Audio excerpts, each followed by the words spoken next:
Perfect.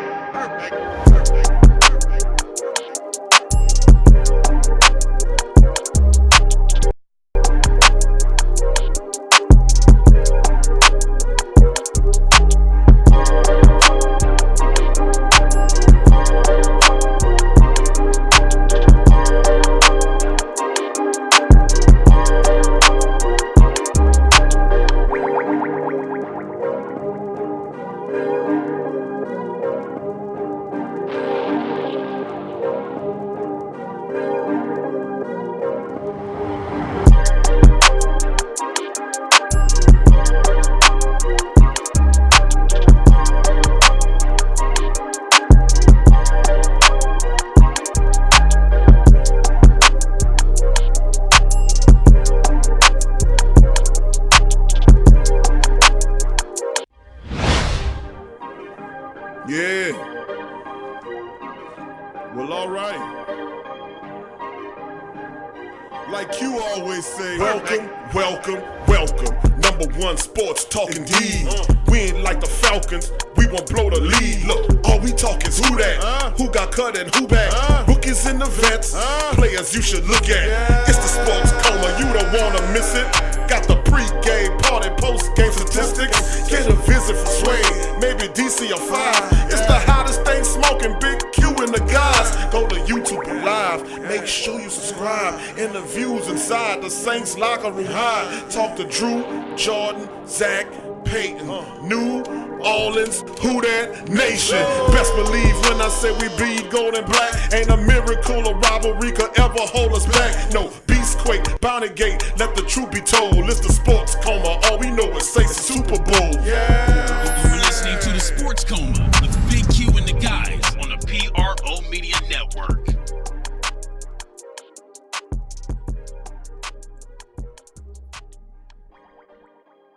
What up, fam? What's going on, family? How y'all doing today, man? What's going on with the family in the building?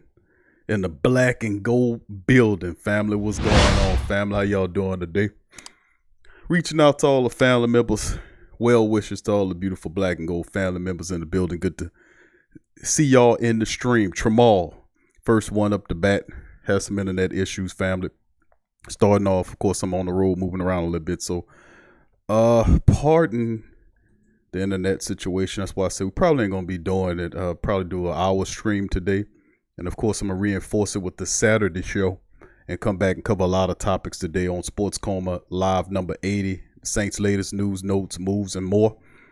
Right now we just basically I'm doing a rebriefing with the family members, letting the family members know what's going on with the black and gold thoughts and things. Of course, straight up congratulations goes out to the Louisiana State University Fighting Tigers. The national championship, national champion Warriors took apart the Clemson Tigers in the Superdome in a major capacity, man. Beautiful game. A lot of LSU fans up there. Like to just give a big ass shout out to the LSU Fighting Tigers in this one. And we talk about LSU. We got a lot of family members that like the Tigers. A lot of family members who or Saints members or Saints family who don't really particularly care about the Tigers, and that's fine. But just understand and know that whatever LSU does impacts the New Orleans Saints, especially what's going on this year, and I will cross-reference the two to make to let people understand what's going on. So I'd like to thank everybody for joining us in today's live stream. Sports Coma Live number 80, Saints latest news and notes, moves, and more. Big ups to the family members in the building. Tramal, big ups to your family. I see you first in the stream. Dada, what up, Dada? Big ups to you, my dog, Dada in the building. Troy Thompson, what up, Troy? I see you, fam. Who that 504 boy in the building? Who that to your fam? Tyra, what up, Tyra? Good to see you, family. Who that 504 boy says, can the Saints get Joe Burrow without giving up Mike Thomas? Let me tell you something. People keep putting that out there. I'm gonna address that in today's show, family. I'm gonna address the Joe Burrow commentary because at first I kind of was looking at it and I was like laughing at it, saying, Joe, you're not gonna get him. But listen, let me tell you something, man. Something has changed, and the dominoes are falling either for you or against you, and I'm explaining that in this show. Jerome, who that to you, said the league is blowing our team up. making these guys think they're Pro Bowls so they can ask for more money. Interesting concept, because you know what see, y'all guys are beautiful, man. Y'all some of the smart. See, the Great Saints think tank is the smartest and most brilliant black and gold people ever. Daron makes mention of that because he knows in his mind that Elvin Kamara is undeserving of a Pro Bowl nod. Come on now. Elvin Kamara is undeserving of a Pro Bowl nod. Come on now. Come on now with it. I know we got a lot of them like it, but come on now. Come on now. That dude was mostly a zombie all but 4 games of this season, and he gets the Pro Bowl nod? Come on, dude. Come on. Come on. Come on. Come on. But anyway, I'm going to hold back on that. Who that to Kevin McKnight in the building. Good to see you, Kevin, in the building as well. Tremal said, what up, my skin folk? Kyle Davis. My dog Kyle Davis in the building as well. Good to see you, Kyle. Hey, 19642. What up, Q? What's good with your fam? Good to see you in the chat as well. Who that to you? Money Johnson says, whoa, now who that, baby? Juan, what's happening, big brother? Same to you, Money. Good to see your family in the chat. My dog Money Johnson in the building. I bought a lottery ticket, Money, bro, but the money ain't meet me on the lottery ticket. I ain't hit it, brother. I wish I did, though, but I tried. I ain't no gambler. I bought 1 ticket. Kevin says, did the Pelicans beat the Jazz? I was looking at that game earlier, and the Pels were up, but I'm going to check on that, brother, and keep it moving. Big up to Revolt Control. My dog Revolt Control out in ATL. My dog Kevin. Who that to you, Kevin? I see your family. Javier. Big ups to Javier as well. Tremal says OBJ did what the NCAA should be doing by paying and you hear, I had to give it to Foxworth on ESPN. The brother got it right. The NCAA been screwing over athletes for 150 goddamn years, telling them about giving them a college education while they make hundreds of millions of dollars off their back. Now these players get torn up, tendons, tears, muscle, brain hits and hemorrhages, all this kind of stuff. And then they impose 2 years where they have to play or stay where they make money off them. I'm not even going to even get into that, man. I'm not going to even get into that. Now, education is the right kind of education is fine. Now, there's bad and good education, just like there's bad and good in everything. It's just something for a debate. But OBJ is a nitwit. He shouldn't have went in there doing all that kind of stuff because that's going to open up a whole door. But he should know better. He know the rules to get these young players in trouble with these people that are willing to do it. The situation with them putting a warrant out for his arrest. I did see the video with him slapping the officer's tail or the guy was a security guard plainly. He didn't mean no harm by it, but they put a thing on him. They're saying that if you're caught smoking in a building, you will be arrested. That's a little bit too much, man. You don't have to arrest anybody. Just escort them out the goddamn building. That's what I'm talking about with this over stuff. But all this other terrible stuff going around. But you're talking about arresting somebody for smoking in the Superdome. God damn it. That's our building. We bought the damn. $300 million damn dollars. I said 100. I said 200 million. But the renovations is $320+ million that they about to start in the next week or two on the dome. Don't get me started all up in there, because y'all know I get going. I start hammering on some of what's. But let's keep it going in the chat. That's why we always keep the lively shows, family, because I attack those controversial issues. A lot of people just bail away from them, but I go head on to them because I don't think like the rest of those people. I'm not one of them people that sit up there and that toe the line to something. That's not, you have to look at the totality and the reality of everything that we're dealing with in sports, and that's how I pick it. But I look at it from different vantage points, man.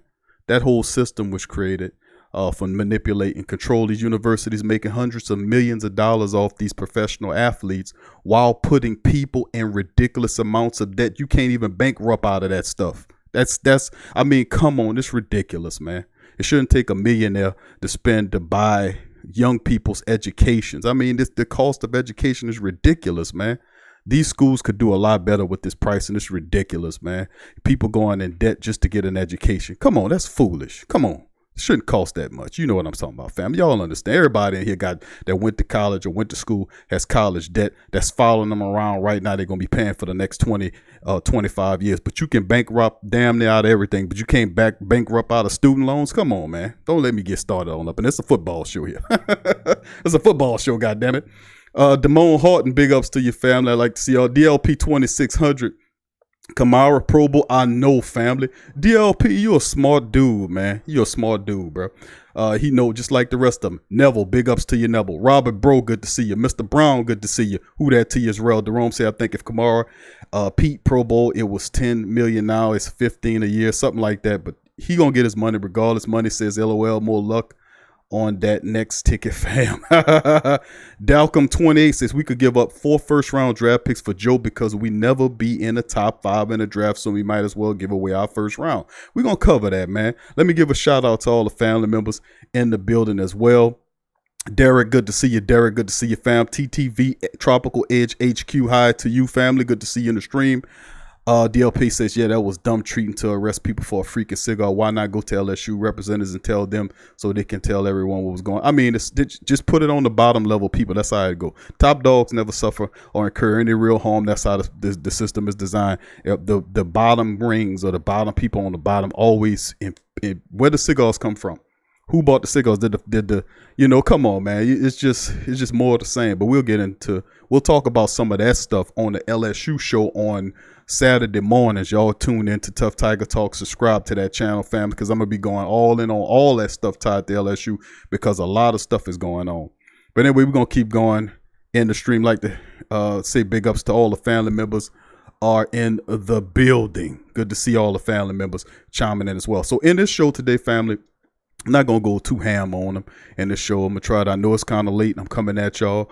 I had some technical difficulties. I'm still having frame issues with this garbage time internet that I'm currently dealing with. That's why I say I ain't going to have a long stream today. But we're going to keep it going.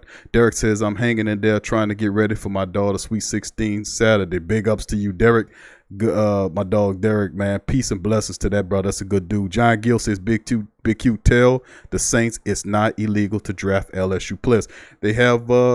They drafted one in Will Clapp. He was a 7th-round pick. He was a 7th-round selection, but nonetheless, they did draft him. And, of course, you got Traven Durrell, who was a Saints player that came in. And then there was Jefferson, the safety that the Saints had for a minute. So the Saints have had players on their team. Last really impactful player from LSU the Saints have was Devery Henderson. I won't say Devery Henderson probably was the last most impactful Saint player that they had. I wanted them to go get Eric Reed last year before Carolina got him. I think he would have been a real plus in the secondary. The Saints just went right past him. And that's why I'm making a DAT slap shirt with me DAT slapping the hell out of Sean Payton and the big puffy ass cheeks. But let's keep it moving, fam. Let's see. Kevin said, I had to, bro. They were on my back, messing my life up. That's what I'm saying, man. We going to keep it moving on that. DLP says local police in New Orleans can be jerks. I respect police, but I don't like the abuse of power. Just another pushing their weight around trying to arrest. Listen, the arrest powers come from the people. Let's get that understood. The people have the power. We give the authority or the authors or however you want to say them, you give them that authority. So when you stand up and say, no, you're going to change that, they have to change it.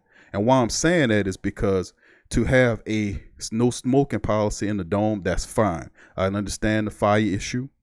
But, hey, were you talking about arresting them for or taking them to jail? They was talking about in various reports that you have been taken to jail for smoking.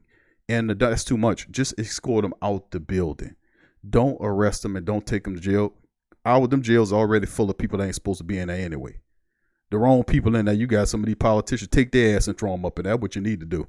Michael Sachs Jr. says, Big Q, would you give up for Joe? Let's get into that, family, because I want to approach this Barack Alomai. What up, Barack? I see you, fam. Michael Sachs, Dallas Allen, all the family. Good to see y'all, man. Beautiful black and gold family members in the building. I knew it had been a few days since the last time I did a show with the family.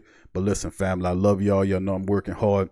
We have just released two new shirts from the collection They from the Q. They called the Qism collection from the Qisms collection, which is sayings that the team had a good idea to say, man, you need to put some of them sayings on the shirt, and we put some designers together, and the designers came up with some looks, and we released 2 shirts from the Qisms, what you call it, collection. I guess you could say collection. And from the collection, if y'all haven't seen them, go to the community section of our YouTube page, and you can see a picture of 2 of those. One is Build Your Library. I'm always known for saying Build Your Library. And also, I always say other stuff as well. But 2 of the ones they have is Build a Library. Really nice shirt. I like that Build Your Library shirt. Really intelligent shirt with a positive message. And the other one is, I forget what it is. It's about 8 Ways from Tuesday. Y'all know I always say that one as well. So it's a couple of shirts that we doing with the Qism from the Qisms collection that is available in the pro shop, and they have several other shirts that'll be coming soon. The Dat Slap Volume 3 is coming soon. God is a Saints Fan Part 2, that'll be coming soon. So we got a few more shirts that'll be releasing in the next several weeks that'll be coming out. So help promote help the platform continue to grow strong by purchasing gear. And also remember, these shirts they don't just come in t-shirts, they also come in sweaters, they also come in coffee mugs, they also come in smartphone cover cases, whether they're iPhone, Apple, it don't matter. These shirts come that way. So check them out, family, and show the platform some love like y'all usually do. And it's just another way to keep it going. But without further ado, let's get right into it. I want to talk about and cover some news on today's show, family. Let me see here. The first news items I want to talk about is the fact that, we had, let's see here, Zach Line. Let's talk about Zach Line. Zach Line, the fullback. Of course, we knew Zach Line, he was a free agent, and he was battling knee issues. It was only a matter of time before Zach Line finally hung him up. We heard about Luke Kuechly. That was a big one. Luke Kuechly, actually, Luke Kuechly retiring young. And remember, that's a lot of people surprised by that, but it's reminiscent of when Patrick Willis did it. The 49ers all-pro linebacker, vicious linebacker from Mississippi. I think he came from Mississippi State or Ole Miss, one of those places. But Patrick Willis was a ferocious linebacker in his day for the 49ers. He retired young. So did their next linebacker that came behind him, retired. It's a very brutal game. These guys constantly getting concussions. The mind, and I know there's a medical opinion involved in there where some of these guys say, you know what, it's time to hang it up. You made some money. God damn it, take it, go somewhere, go enjoy your life. Zach Line played for the Saints, did a lot of great things for the Saints, but he says he announced his retirement via his Instagram account. With his contract set to expire, we know, I said in the show that he could bring him back for cheap. But the reality at the end of the day is Zach Line played a lot of football, man. He retires having played 80 games in the NFL, including the playoffs, 36 with the Vikings, 44 with the Saints during his 7-year career. He was a rare fullback who had the ability to be a lead blocker. He could run it himself. He would act as like the H-back. He would be the third or fourth string tight end. He did whatever they asked him to. And he played really well. And he follows some of the really good fullbacks the Saints had down here, over the years. Zach Line, Mike Carney, guys like that, man. Those are terrific players that ultimately went their ways. But the Saints will have to find a new fullback, and they did have a practice squad fullback named Ricky Ortiz, who did play in several contests for the Saints. They didn't utilize him as much as they could. But Zach Line, big ups to Zach Line. He is retiring and leaving the game on the positive note, man. If you can't play anymore, hang it up, man. Don't hurt yourself. Also, just to talk about some of the signings and the moves that the Saints made. Of course, it's very traditional and customary for the Saints to sign all of its practice squad players.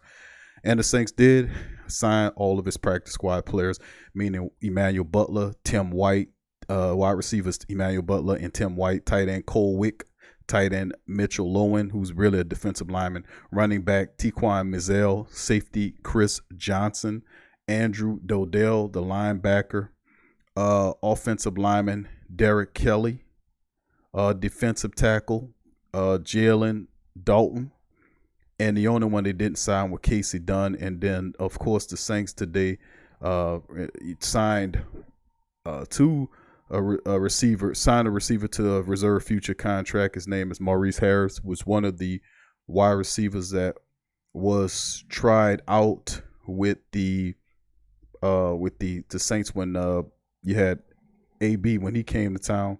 He was one of those guys, and I was saying that he was a pretty good wide receiver. Had a lot of good production as a college wide receiver.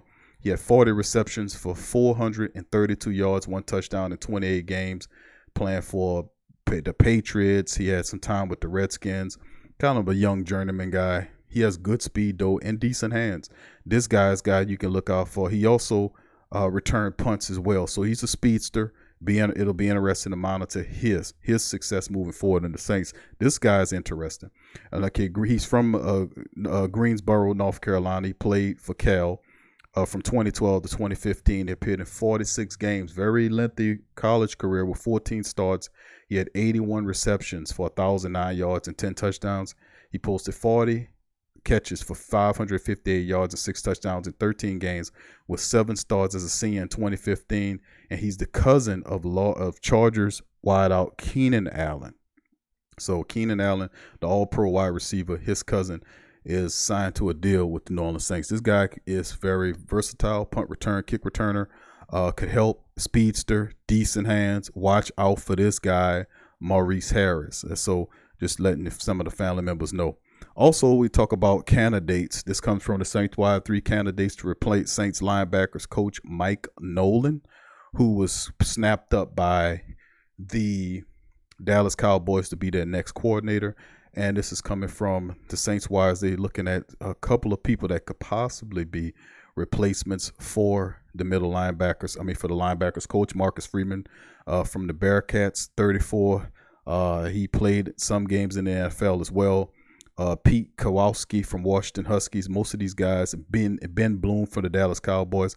Some of these guys the Saints could be looking at, and also they could promote from within as well. And maybe one of the most favorite linebackers to come in, perhaps, even though he's an analyst right now, maybe Jonathan Vilma, perhaps. I would love to see him take on a role inside of the team as well. So that'll be quite interesting to see if he can. That would be interesting to me. Get Jonathan Vilma here as a Saint. So just a little few news I want to hit the family members with that's dealing with the Saints. Now let's get into some of the other news as I bounce back to the chat and see what the family members are dealing with. Okay, Tyvon Smith, who that to your family? I see you in the chat. Will S, who that to you, Will? I see you. Let me read some of the family members. Jay Giggity, my dog Jay Giggity in the building as well. Let's keep it going.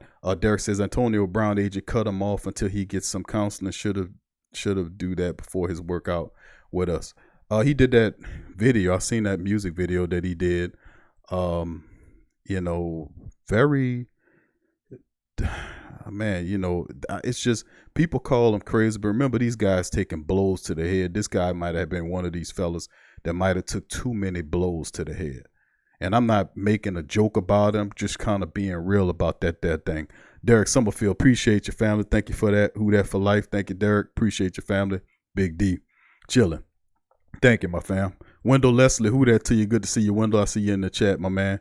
Jaquan Williams, what up, man? Let's see, but that's what I'm saying, man.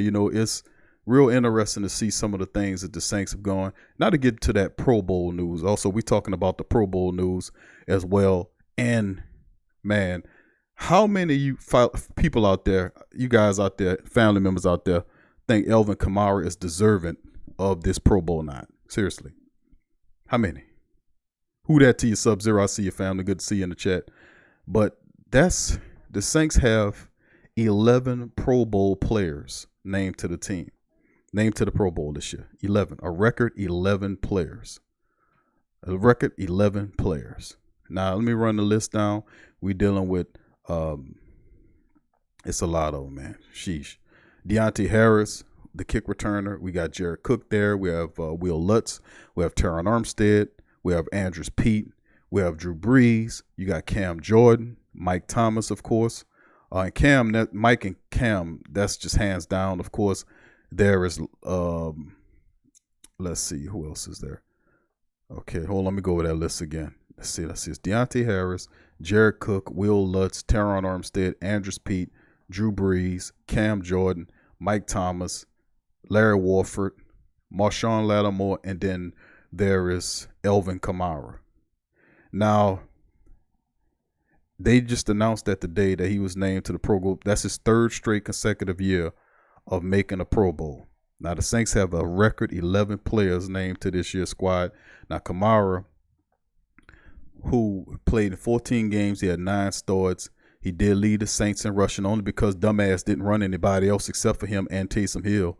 For 171 carries, for 797 yards, averaging almost 5 yards a carry. He had 5 touchdowns and finished second on the team in receiving and third in the league among running backs in catches with 81 grabs for 533 and 1 touchdown.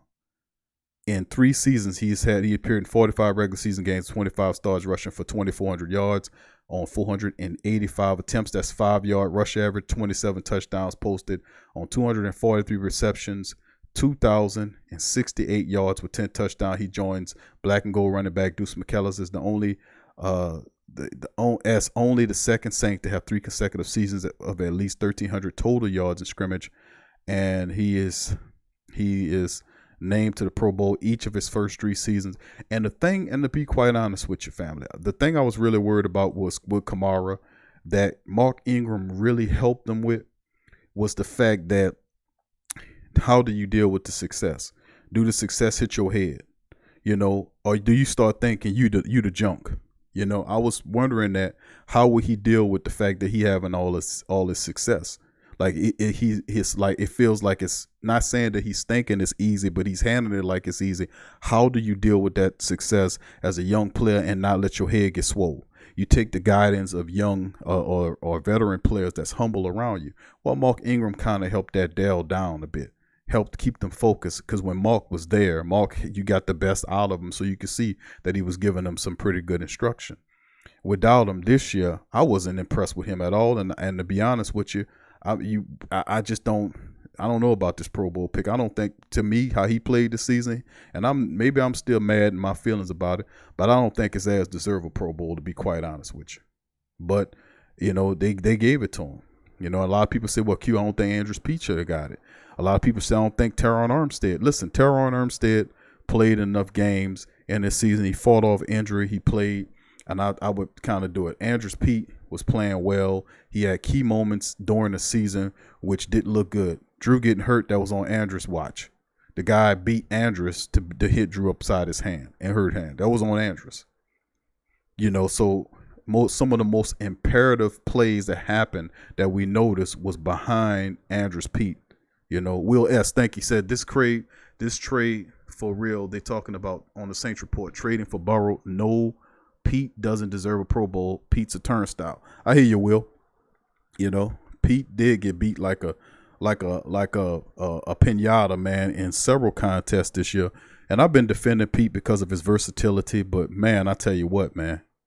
I can't keep defending the man, bro. And besides, I ain't going to have to worry about defending his ass no more because I don't think the Saints will bring him back. Charles Williams, who that to you, says Alvin Kamara made Pro Bowl with name recognition. If the fans are voting that kind of stuff in, that's what it is, because we are Saints fans. We watched him this entire goddamn season. I don't think he deserved a Pro Bowl now, to be honest with you. He was suspect all but 4 games. Actually, 6 games. You count the 2 games he missed due to injury. But he was suspect. He played the first couple of games and we looked good. The last 2 games of the season, he woke up out of his zombieism and he looked decent. But anything else up after those, and then besides the 2 games where he was just not relevant, that he, the injury games, and then of course all the other games in between, the dude was missing in action, man. That dude was missing in action. That's a joke. A Pro Bowl bid. They handing them out like free tickets to go to a prom or something. I mean, come on, man. It's just, you got to earn that stuff. But Pro Bowl's a joke anyway, to be honest with you. I don't watch it. I think it's a bunch of nonsense. I think they need to abolish the Pro Bowl and just turn it into an award ceremony and give them a little cheap award or something like that. Shit, I don't want to see it. They don't even really play that well. I mean, it's just a joke. But anyway, we talk about the Pro Bowl, man, but that's some of my thoughts on it. I don't think, and a lot of family members saying, nah, I don't think he deserved it. I mean, he didn't look. No shimmy, no shake, no excitement, no energy. Then of course he hit you with the Chris Paul, with the Rich Paul move. He signed with them, and they're going with 3 straight Pro Bowls. Dude looking to break the bank. Will the Saints pay Alvin Kamara $15 million? Because listen, get your minds wrapped around that figure. That's his market value, $15 million a season. That's what it's going to be. I'm telling you off top, that's the market value for Alvin Kamara. Are you going to pay him that? That's something we have to think about as we moving forward. We're going to cover a lot of this stuff in future shows as well. Let's see. Kyle says we can utilize the run next season. Will we utilize the run next season? That's a good question. Charles says Alvin Kamara made Pro Bowl name recognition. DLP 2600 says Andrews Pete, nope, and Larry Warford. Kamara, these guys didn't do nothing to deserve it. Larry Warford missed a few games. He was playing well, but the Saints' offensive line this year just didn't look as serious as they were, and the rookie actually he looked a lot better than some of the pros. That line didn't look like as dominant as it was over several seasons. They just didn't. They didn't. And maybe they would have looked a lot better had Sean Payton ran more of a balanced attack, which I've been saying this for a while, is the fact that they're a better running team than they are a passing team. And people say, damn, Q, that's crazy. But I'm saying, think about it. You let those 5 guys push the pocket. You let those 5, you run behind those big behemoths and give our leading running back a fullback to run behind those guys, and you'll see how really good they are. But that's when you have guys like that can move. You gotta feed the rock. You gotta give the running back the ball so he can get behind those big linemen and make stuff happen. Sean Payton didn't do that. He's a pass happy dude with sprinkles of running games. It's like ice cream with the sprinkles on the top, and the sprinkles represent the running game. That's just what the hell it is. Sean Payton, really the killer. He killed this season for people. People don't get it. They still blaming everybody, the referees. I'm like, man, y'all got to stop with this bull crap. Stop blaming the brainless, garbage-ass referees for giving them touchdowns. Your coach is responsible for running the ball and controlling the game. Had he done what he was supposed to do, we would have beat that team like the 49ers beat them. Sean Payton took his game plan into Minnesota and did not even manipulate or take advantages of the deficiencies the Minnesota Vikings had. They could not stop the run, and this dummy was trying to throw themselves into it's absolute stupidity. I'm really still pissed about it, to be honest with you. And that's why I don't want to see his ass on none of these talk shows. Don't talk to me about football. Don't get up there and try to talk and tell people what they need to do about the offenses. Your ass don't deserve to be nowhere. You a joke right now for me. That's what I'm saying. You got to earn that respect back. You don't go into that. You're supposed to be a professional coach with scouting reports. They got people that they send to scout these people to find out what their problem is.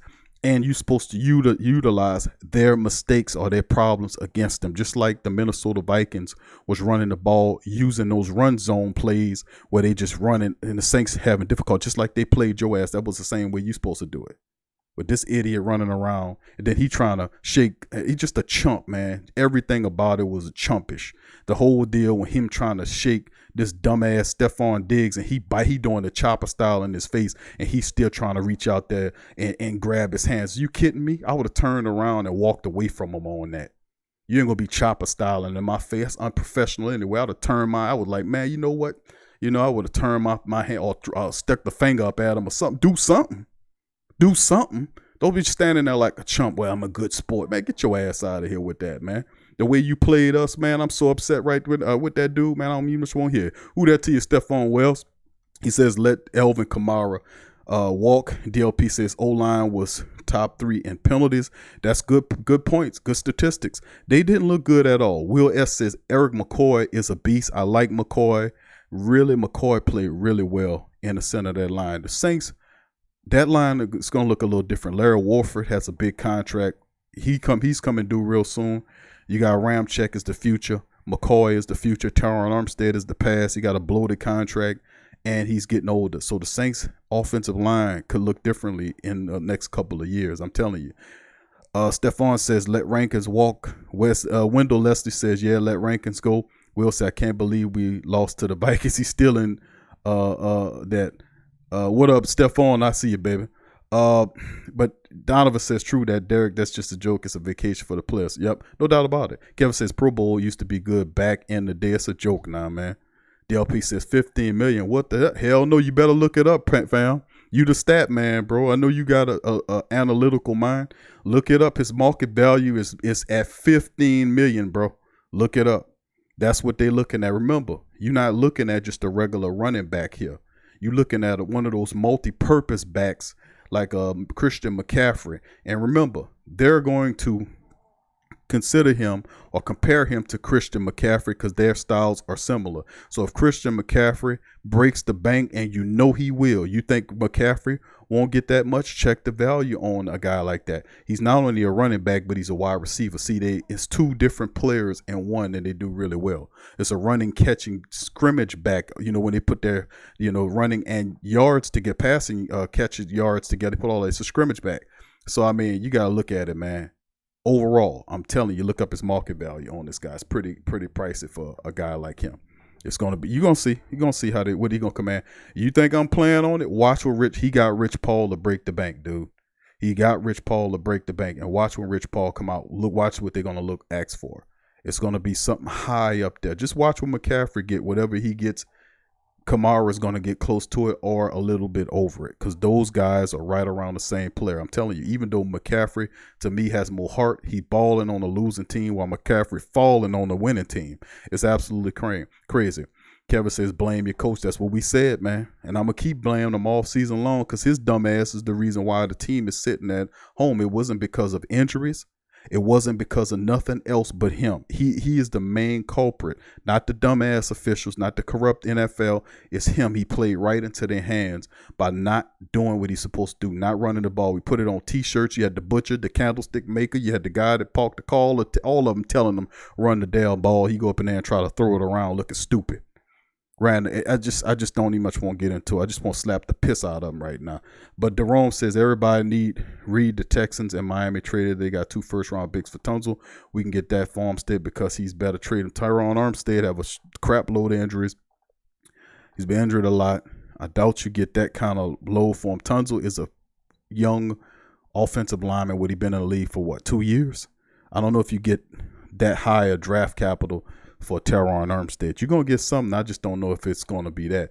DLP said the O-line didn't play together this year. Plain and simple between the Pete and Warford, both were getting beat down all year. It's time to upgrade, man.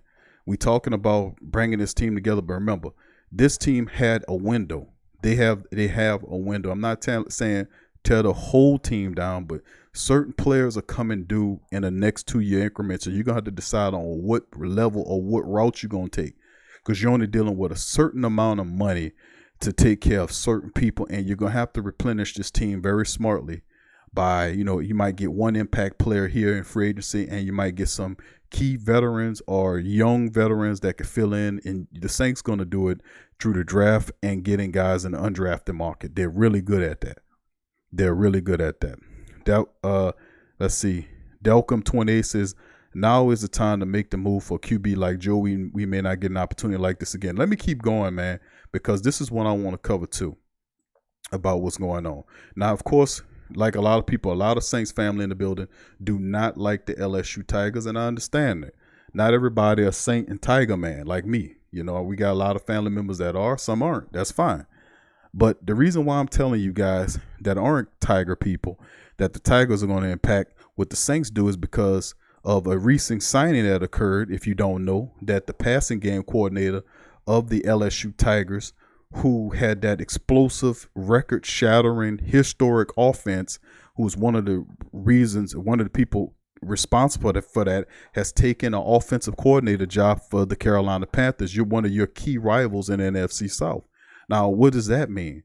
That means that he is going to be trying to bring that brand of offense into the NFL. He's going to try to bring that brand of offense into the NFL. And the guy that they brought in is former Baylor's head coach that they brought in, gave him some ridiculous 7-year contract. I mean, what the hell, man? What the hell? Some of these guys are unproven.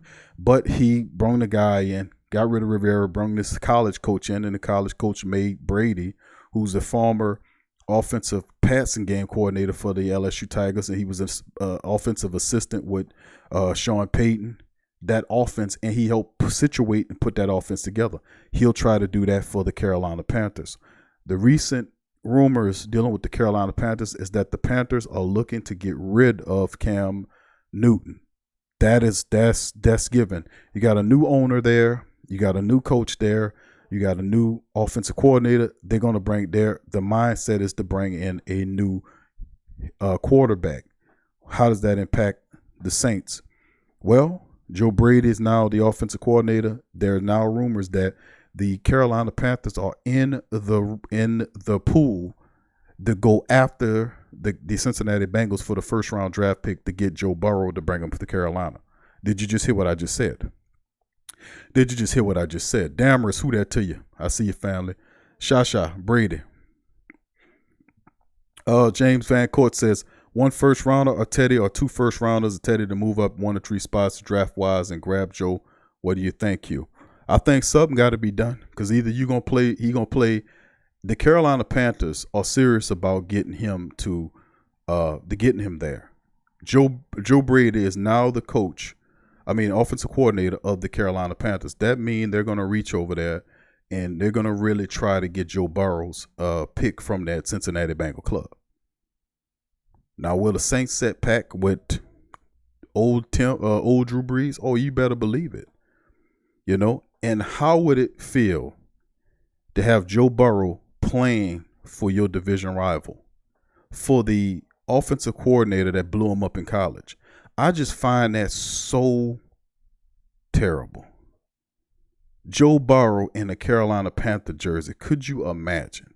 I have to literally stop for a second and think about that. I have to think about that. That's something. Think about that. Think about this is chess, not checkers, man. At first, he didn't want to leave LSU, but he ultimately decided to go. He's with the Carolina Panthers. I'm talking about Brady as the OC. They are really looking at going at Cincinnati for the pick to bring Joe Burrow to Carolina. Do you not understand what I just said? Now, that's for all these people out here that's not Tigers fans. Now you understand why I'm bringing this to you. This is for real. This is not junk. This is not job. They're going to make a move for Joe Burrow. Get this in y'all heads. This ain't fact. I mean, this ain't fiction. This is fact. I'm telling you. His old OC, and they're going to try to get Burrow in Carolina, man. That is not good. No, it's not good. But I'm telling you, this is one of the moves that they're making. Chess, not checkers, fam.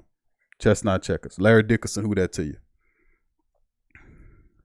I'm just trying to tell y'all, man. Larry F. Dickerson says Sean Payton going to try to flex his ego against when he played the Panthers with Brady being the OC. Man, that dude is just a knucklehead moron, man. Sometimes that's why I was telling everybody, pump the brakes on the genius talk about that. Let's just pump it. Damaris, big ups to you, fam. I'm doing good, fam. Hope you're doing well as well. Wendell says, I'm so ready to move on from Drew Brees to sucking up cap space and choking in 3 big playoff games. The Pro Bowl has become a joke. No, you know what? A lot of people upset. I know about Dave Aranda, that Delcam 28. I know about him. I just didn't mention it because it's not Saint talk and it wasn't relative of what's going on. Shasha says, oh my God. Damaris says, hell no, Q. Listen. I'm just telling y'all what's going on, fam.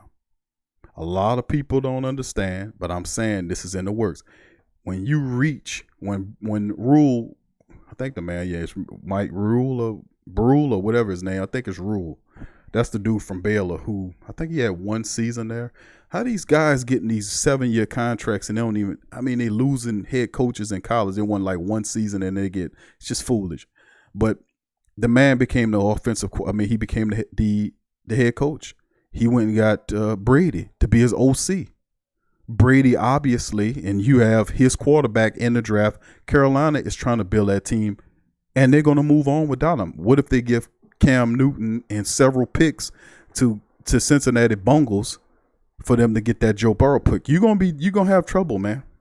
you're gonna have problems all damn for the next 10 years with Joe Burrow in this. Now, I'm not saying this is going to happen because I don't think Cincinnati relinquishes that pick. I don't think they relinquish that pick for Cam or for several draft picks. I'm just keeping it real with you. Because right now, from various reports, Cincinnati, they're listening. Of course, you're going to listen.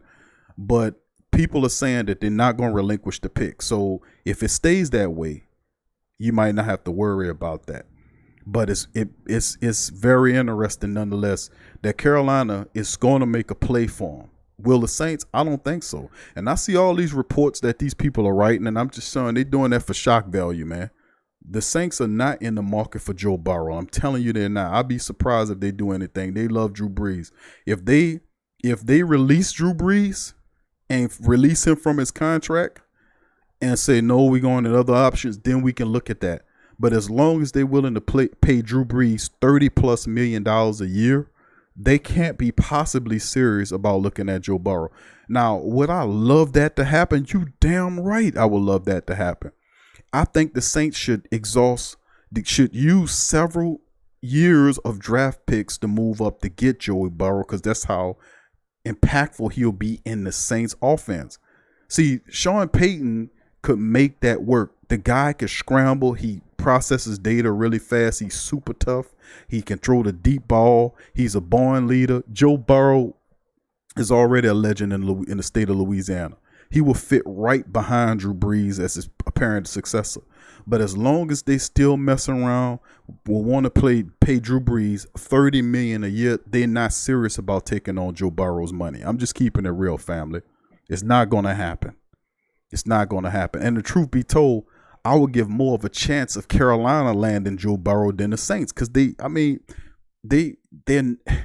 depends. What's the vision? The man sees Taysom Hill as an apparent quarterback. He told Teddy Bridgewater that he could be an heir, and Teddy stayed for 1 year behind Drew. So was he telling the truth to Teddy Bridgewater? Was he telling the truth to Taysom Hill? I mean, who is the quarterback? And if he's not the quarterback, this year should be the year in which you go out and get the quarterback. You can give up a couple of first-round draft picks, because truth be told, the Saints do their best work after the second all the way to the seventh. Truth be told, think about it. Then the Saints can operate without a first-round draft picks for the next several seasons. Truth be told, as long as they have third, fourth, fifth, and sixth round draft picks, they can build a team. That's how good the Saints staff are in picking up this talent. So the reality is, will they do it? I don't think they'll pull a horn on it, because as long as you got Drew Brees and Taysom Hill there, I don't think they're going to pull the trigger on the deal, man. Carolina's going to offer up a lot to try to get that guy. I'm telling you. But the Saints, I don't know, man. You're supposed to. This is the draft where you got a quarterback that fit everything you do and could be the quarterback for the next 10 to 15 years of your team, and could be responsible for winning 2 to 3 to 4 Super Bowls with your team, depending on how you build around him. This is that type of quarterback. Size, arm, intelligence, all that. Broke the records. This dude's a legendary quarterback, and it will go down as one of college's best quarterbacks ever. This dude here. And he's sitting at the number one position. The Saints should be in a position to offer whatever they can to land Joe Burrow. Joe Burrow says he's a Saints fan. He wears number 9 because of Drew Brees. What more, stupid Peyton? What more facts do you need to not go at Mickey Loomis and say, Mickey Mouse, pull some of your Mickey Mouse magic and let's get this guy here, man. This guy is the heir apparent to Drew. Even if you got to send Drew packing to get Joe B, you got to do something, because you're getting older and older in the division, and you have these other teams that are going to start drafting really good talent. And if you don't restack the coverage right now in the next 2 years, you could drop from a contender to a pretender real fast in this NFC South. I'm telling you. Tampa Bay, Bruce Arians, sooner or later, he going to get it right in Tampa. Carolina's coming up fast. They got Brady there as the OC, and he's going to run a semi type of offense Sean Payton runs. You have that in the same division with you, 2 Sean Payton type offenses. And guess what? I think this guy is disciplined enough to run the ball, as opposed to stupid, who's still thinking that he was 5 years ago. You got to change all that up and stop being so gimmicky, be fundamental, go back to it, and then work forward from that moment. It's just a lot of stuff, man. I'm telling you. Let's see what the family member said. Wendell says, thanks for agreeing with me, Tramal. Larry F. Dickerson says Carolina have a better package to acquire Burrow. DLP says Saints have draft picks to give Bengals unless they're willing to trade few players and picks. What do you give to give up? What do you give up to get Burrow is the question. Anything but Mike Thomas should be the thing. Do you give up Marshawn Lattimore to land him? Do you give up Elvin Kamara? Do you give up some of your core members of your team to land Joey Burrow? What is off limits? What is off limits? 3 players should be off limits in my book. Marshawn Lattimore should be off limits. Mike Thomas should be off limits, and Cam Jordan should be off limits. You know, that type of stuff should be off limits. And of course, there's a secondary and thirdary list. But the reality at the end of the day, man, is that if you really think Joe Burrow could be that dude, why not go out and land him? And I just don't think the Saints gonna do it, bro. Shit, it would make me even think about it even harder if I'm the Saints, because Carolina looking at it. You think they're gonna go get the OC from the Louisiana State Tigers and make him their man to run their offense over there, and not think about putting Joe Burrow, who broke all those records in college, as their quarterback? You really don't think that they're gonna look at doing that? Come on, man. Come on. He gonna need somebody to run his offense, and it just so happens by coincidence that the quarterback he broke records for is sitting in a draft that's about to happen real soon. So I mean, it's something to think about. Bottom line. But anyway, fam, that's some of the news I wanted to hit you guys with. A lot of real interesting news, man, breaking around. I want to give y'all that information about the Saints getting all those guys. Of course, the signings we made mention of the practice squad future signings, interesting as well. And the fact Zach Lyon retired, big ups to let's hold on here. Let's see if we can get some more stuff right here.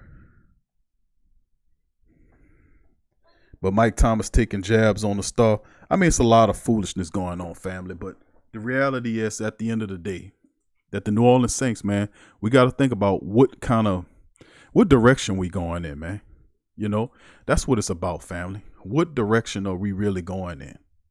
You know, what could the Saints actually do here to improve upon this team? You don't want to bring back a team that's getting older in the playoffs, or bring them back. Now, they win games in the regular season, but God damn it, after that, what else you got? I mean, seriously, 13 wins in the regular season is good, but we looking at playoffs now, man. We got to make moves when it comes down to the playoffs race, you know.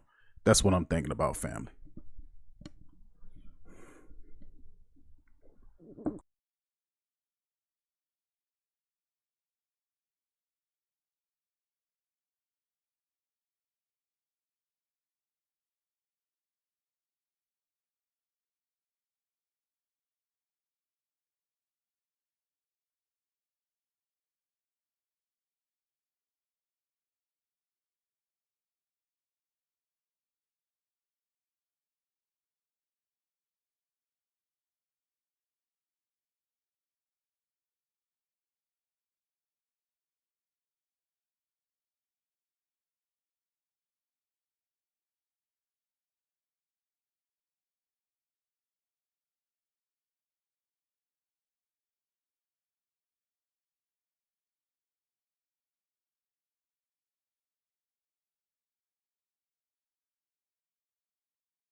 All right, Mike dropped off for a second, family. Sorry about that. But who that to the Black and Gold family members in the building as well. Sorry about that little Mike situation. James Cone, what up, fam? Says they can have Zion Williams for the first round pick. He was supposed to play tonight, man, by the way. And he did not play, man. He did not play in the game. But it was a good way to make you watch, though. I mean, he still had his shirt on. They said he was supposed to play in a matchup tonight against the Jazz. But no, so they okey-doked us on that one. But we'll just have to maintain to see what's going on. Of course, we know about New Orleans doing the situation with the Odell Beckham, the police officers putting a warrant out for Odell Beckham Jr. And of course, yeah, the Pelicans did win tonight. They beat the Jazz 138-132 to our Pelican faithful.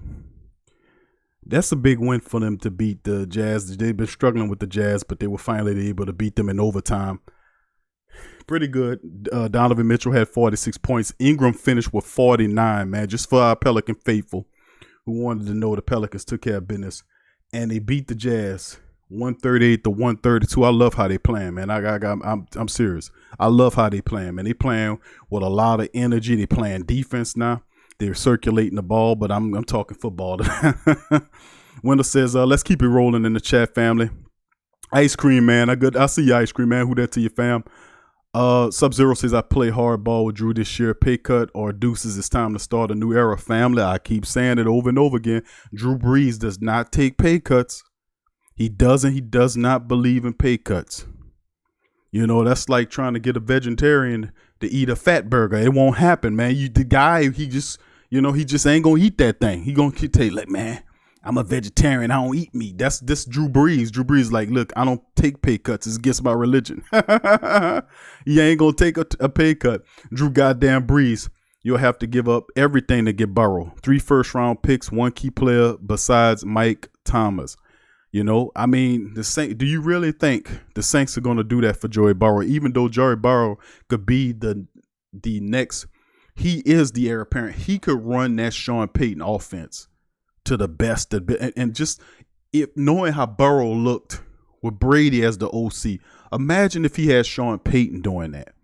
I mean, for real, man. It's just another level.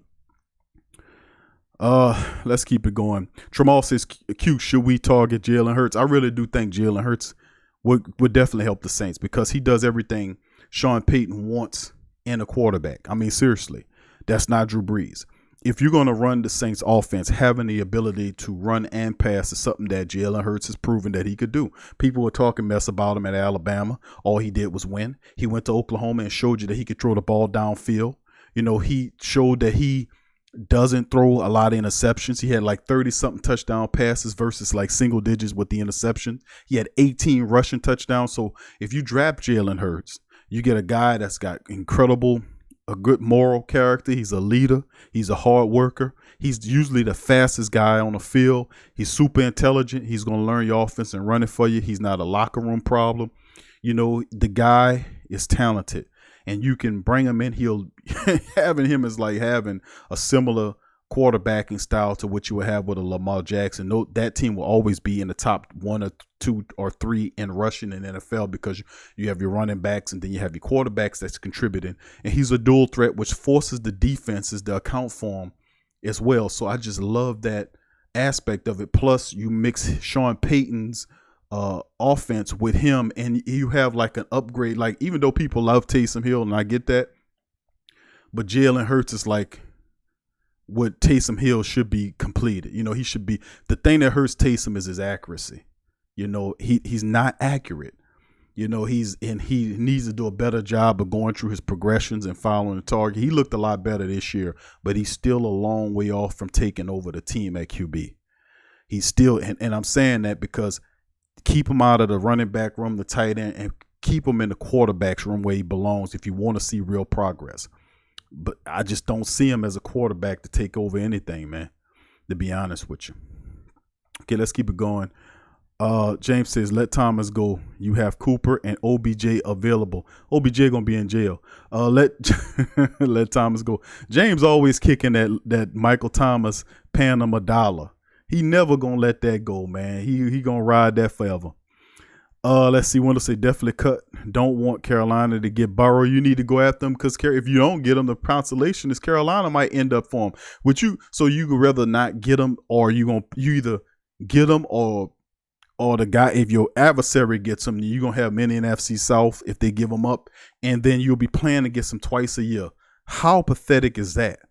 You have a guy in the division that running Sean Payton style offense with Joe Burrow at the helm and Christian McCaffrey back there. Let's throw that in there.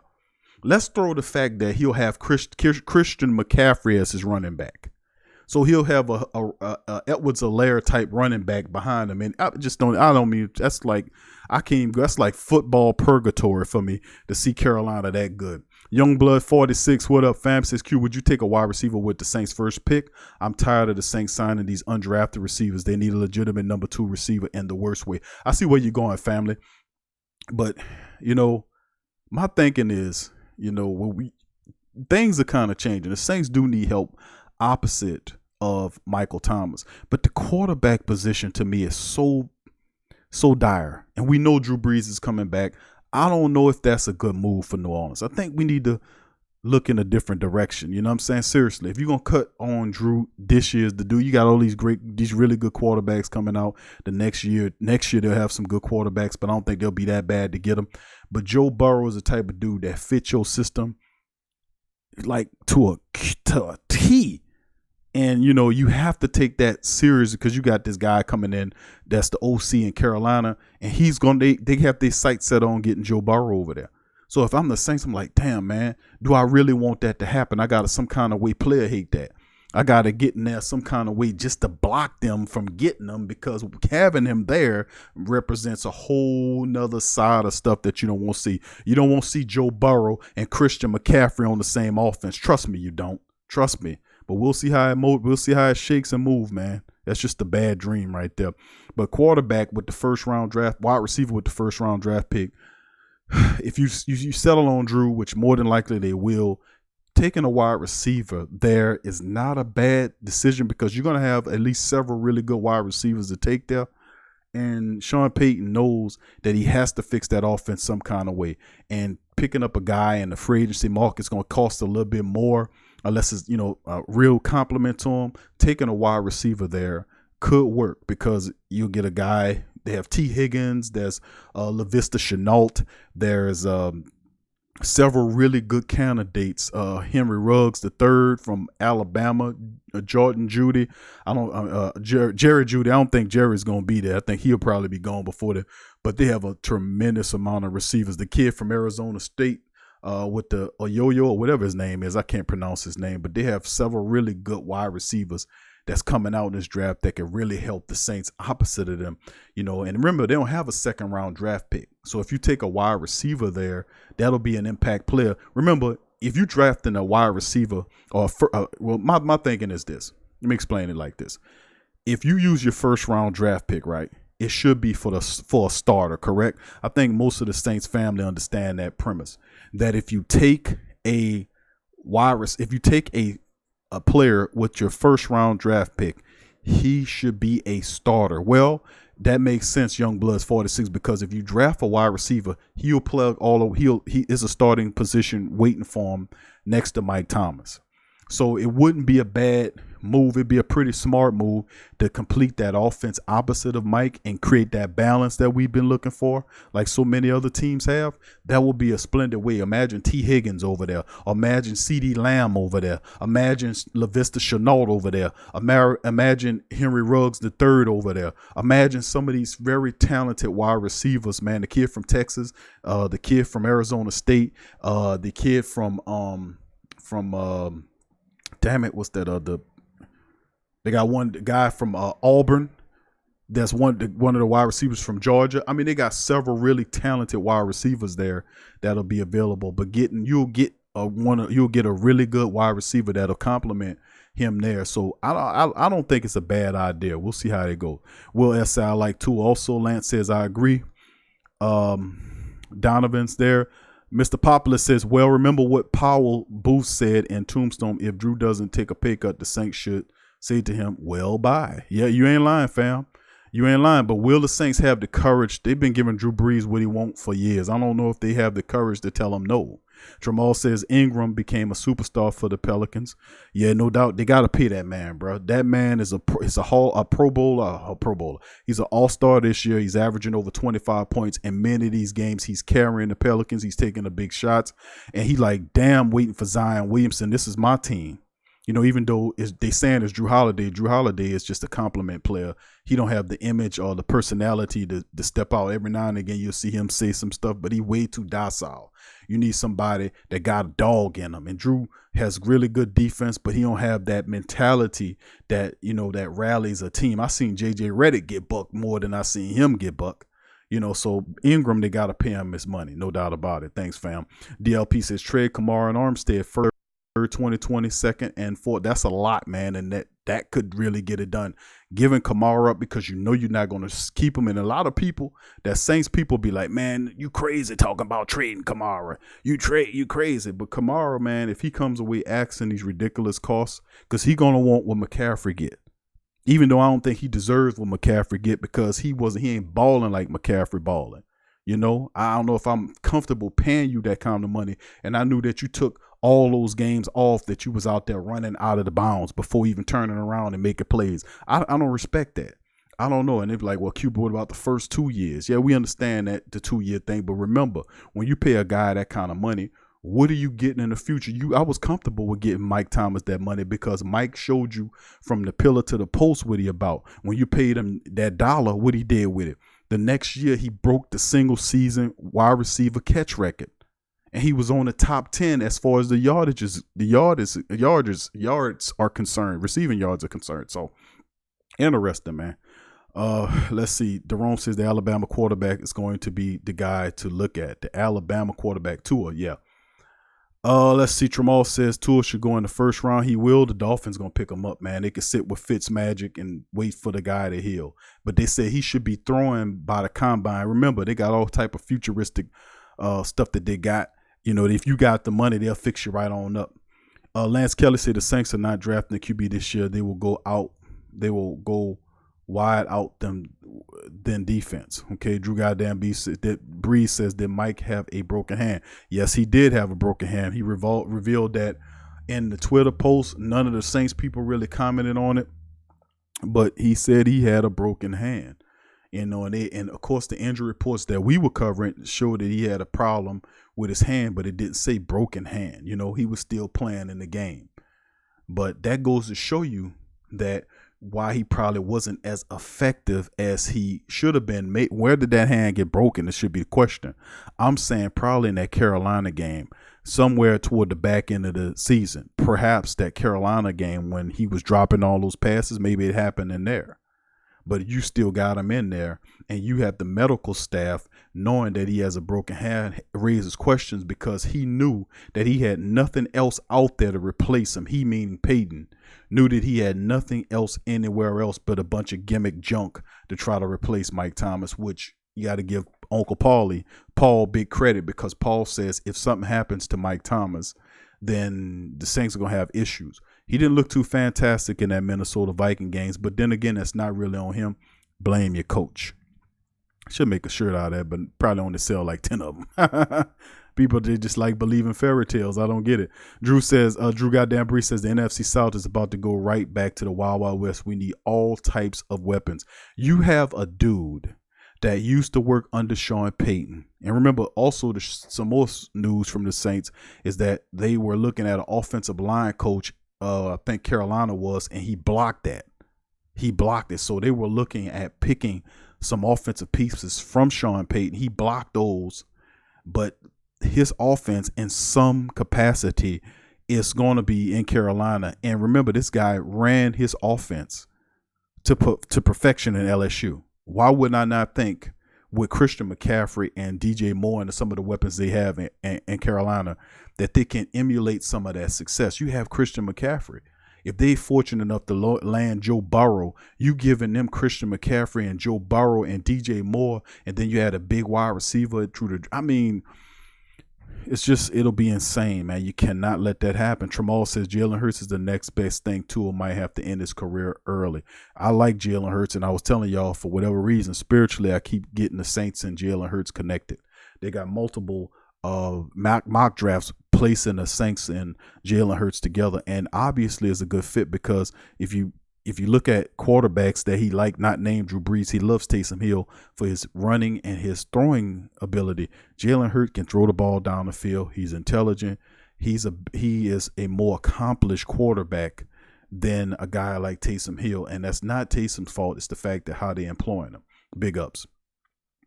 Will S says tag Brees and trade him to the Bengals if no pay cut. He's not going to take a pay cut, family. And do you think Mickey Loomis will say, well, Drew, you're 41 years old. You have, even though you made the Pro Bowl, the fans don't care about the Pro Bowl. They get absolutely nothing from that. They want to see you play for higher stakes. The last 3 seasons, you have failed to advance to the Super Bowl, and you have a Super Bowl team around you. What's the deal? And then the way he went down, we blame the coach, but his representative on the field was pathetic. He was responsible for 2 turnovers in that game. He ate sacks that he shouldn't have ate. He he ran plays where you watched the tape. He audibled out of plays that would have actually worked into plays that didn't work. He couldn't run a 2-minute offense. He looked like he instead of 41, he looked like he was 51 in there. And that's why I was like, man, we need to, it's going to hurt a little bit, but he's a free agent. You don't want to pay a 41-year-old quarterback $30 million and he can't throw the ball 30 or 35 yards down the field. You have to think about that seriously. Seriously, a lot of people are like, oh, that's sacrilegious. Drew Brees is this and Drew Brees. Y'all got your blinders on for people who thinking like that. Even that's the same crap that people were saying about Joe Montana, who delivered 4 championships to the city of San Francisco. Sooner or later, Joe Montana would have to freaking leave because he would get too old to play. People got to understand that, man. Don't get so attached to these players. Remember, it's about the team, not necessarily about the player. You got to understand that. All right, let's keep it moving, family, in the chat. Let me see if I can answer as many questions as I can. Charles says, Kamara need to go way before Drew. Dammer says, did you get my email, bro? No, I didn't get anything, Dammer, so I didn't get anything. I'm going to have to check. Scoob, who that, Scoob? Good to see my dog Scoob in the building. Good to see you, pimping. Let's see. Who that 504 boy says, Saints need to fill all our needs in free agency so we can always draft the best available players. It's going to be kind of difficult to do that based upon what happens with the quarterback position. Drew Brees is the top priority of the team. What does he get? How much money does he get? The Saints will be playing with roughly anywhere between $15 to $28 million in free agency. They're going to rework contracts of Larry Warford. They already did rework Larry Warford's contract, if you think about it, to free up money the previous year to sign Dak,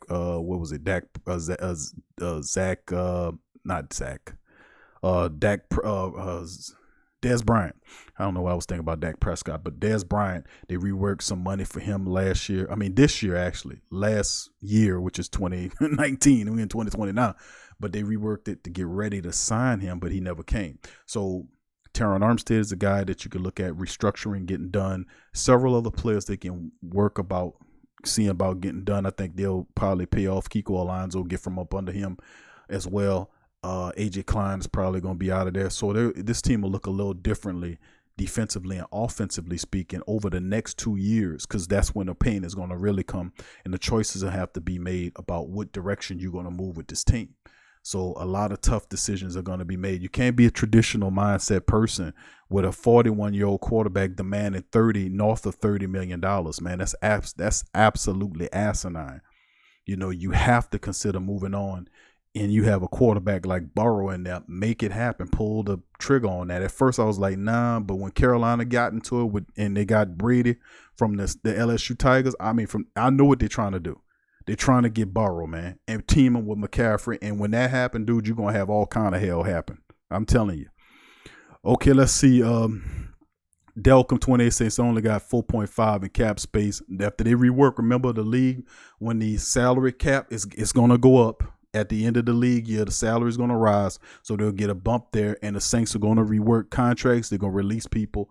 Currently, they just have north of $4 million. You're right, but that's going to change. Trust me. When it's all said and done, it's going to be between $15 to $28 million. That's some of the rough estimates on how much it's going to be. They're not going to have going into the free agency with just $4 million. I'm telling you, family. How would they be able to do anything? But let's see. Scoop says Mike is outplaying the contract. If you can imagine that, he is. What more could you say? They can't say nothing. DLP says, I believe Laviska Shenault is the real deal. He's better than T. Higgins. He's fit better in the Saints offense. To me, he's the complete package. He could fall right into I can't debate you on that, DLP. I've watched both of these guys play. I watched Laviska Shenault play, and I watched T. Higgins play. Now I will fall closer to T. Higgins because his size, he has good speed, good hands, he runs good routes, and he's been on that big stage a little bit more than Shenault. Not to take nothing away from him, but they're both two incredible wide receivers. I would be happy to get either one. So that's what's up. Kevin said, hey Q, whatever happened to that big running back the Saints had in preseason? Big running back the Saints had in preseason. What big run? Which one? What you talking about? This past preseason, big running back that they had in preseason. Let me think about it. You ain't talking about Devine Ezigbo. He wasn't big. He was a little running back with power. So I don't know, Kev. You gonna have to. I don't remember the big run. Was it this year? Because I'm thinking Devine Ezigbo's only big running back that I remember them having. I don't remember anybody else. I might have to think on that one. Kevin says so many coaches lining up for those LSU jobs. Kevin says Saints should get Jefferson. I forgot to mention Jefferson. He's another good wide receiver. I don't know if he'll be available when the Saints pick at 24.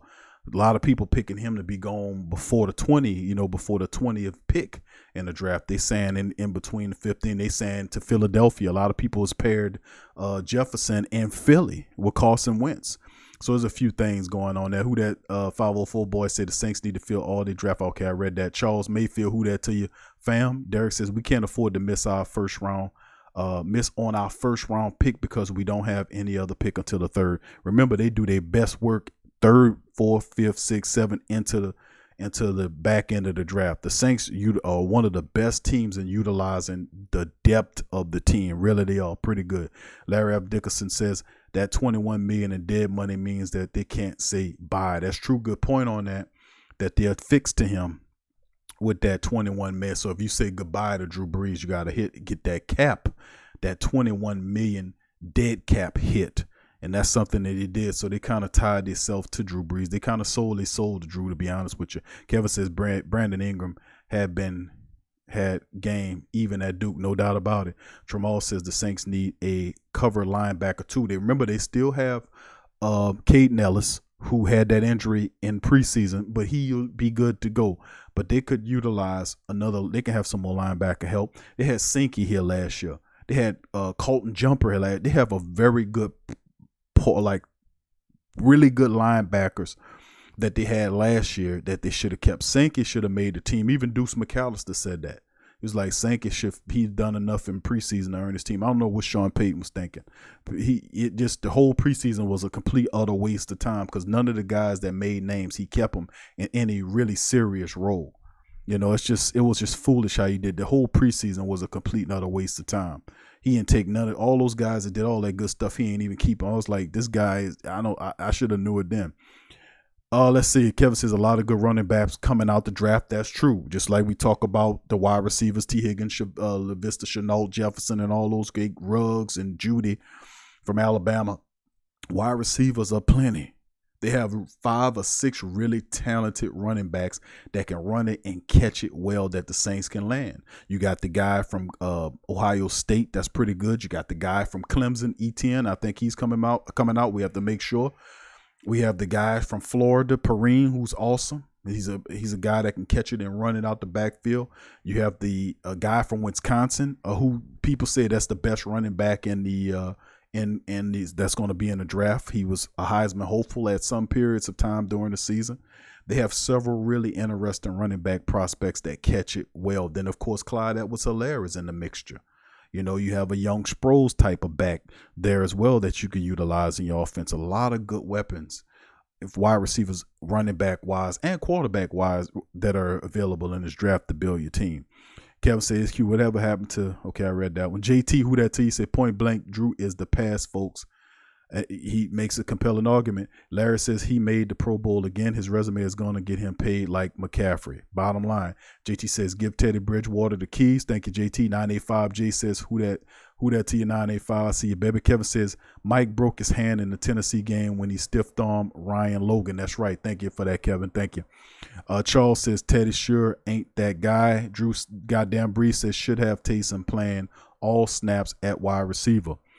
Who that 504 boy said they still has 7 catches with a broken hand. Man, is awesome, dude. 7 with a broken hand. I can't. It's what it is, fam. Let's see what else. Let's see. Tara says, "Say a Q preacher." Couldn't imagine. Delcom 28 says Jalen Hurts was a Heisman candidate. He was. Lance Kelly, Joe Brady going to the Panthers will help to motivate Sean Payton to get back to the offensive mountaintop. Yeah, or it could make him even stupider, like the Zimmer game against Minnesota or the game against the San Francisco 49ers, where he tried to outduel his adversaries offensively. And you know, like the 49ers game when he's responsible for not losing the first seed because he wanted to outduel the man. But it's supposed to be about team concepts and then talk about the flow of the game. Well, there wasn't no flow of the game. It was you and your ego, which caused that. I won't even get into it. Y'all know how I feel about it. I'll go off on his ass again, man. JT said in the draft they have 4 QBs, young, strong arm. Don't let Bridgewater go, please. They have a lot. We have to start looking at the future, family. You know, we got to sooner or later, you got to find a young quarterback to lead this team, man. We try not to avoid those growing pains, but as long as you have a running game and a defense and some weapons around them, you can get the guy up the pace, but you got to find the right dude. Bottom line. Tramal said, I think Breeze will count 30 plus million in new money plus 21 million in dead money. I would cut ties now. Kevin says we need to get younger, faster, and more athletic. Trust me, all of your opponents is doing it. They're getting faster, young, and athletic. Tramal says Breeze will do nothing with another team. Jerome says I think they resign Bell and let the linebackers go.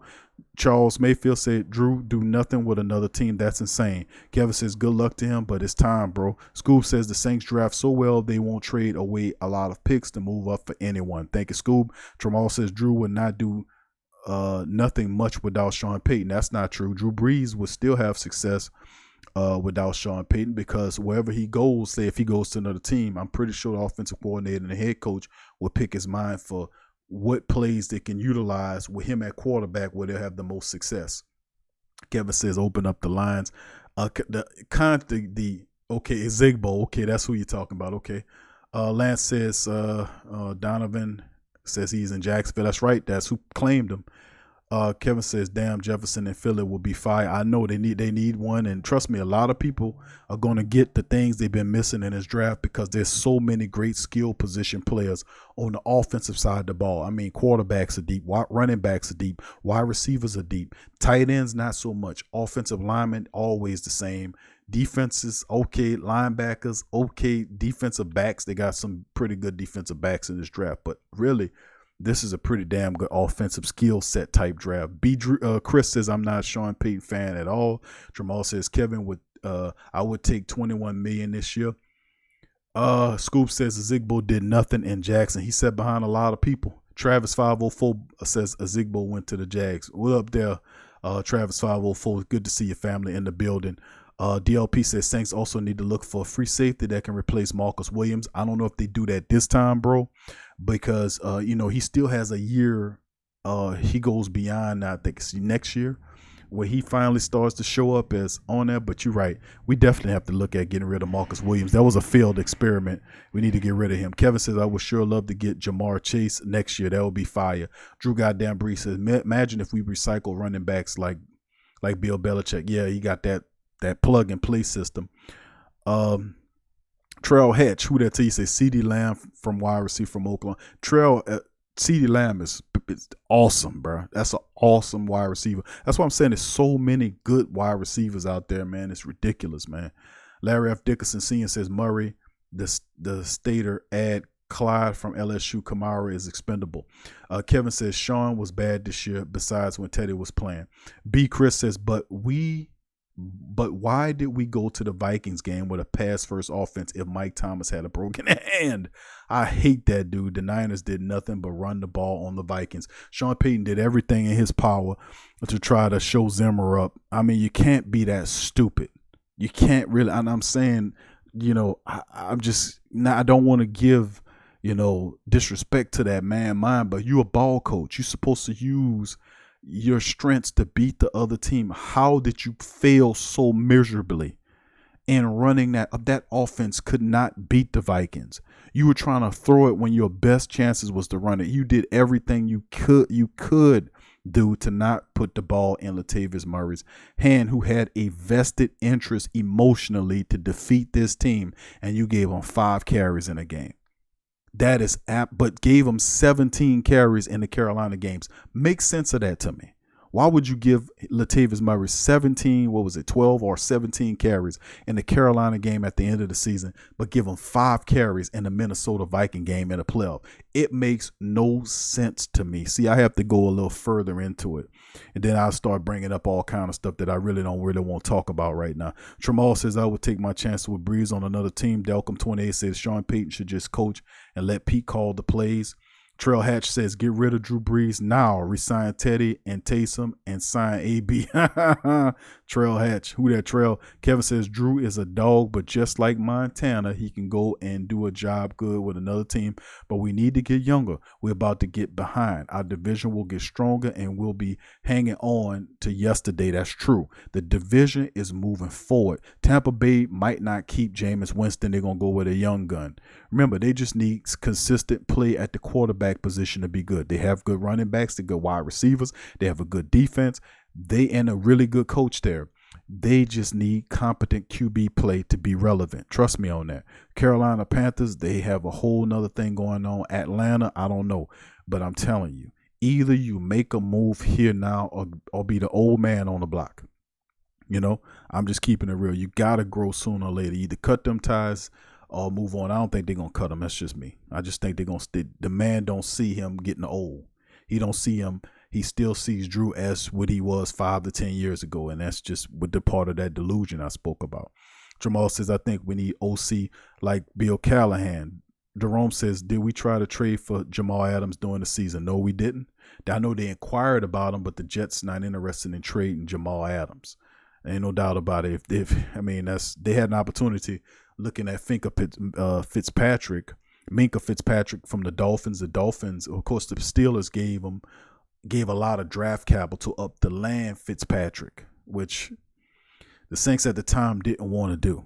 But we also thought that you can get a little bit more out of Drew Brees than what you've seen. But the way he expired on the field, you know, it kind of creates doubt, and that's what I'm saying. Drew Brees did this to himself. The way he looked on the field in that playoff game was just terrible. You know, he looked old, he looked slow, he looked incompetent. And that's what I'm saying. And you're looking at the rest of the division. You're looking at Carolina, you're looking at Atlanta, you're looking at Tampa.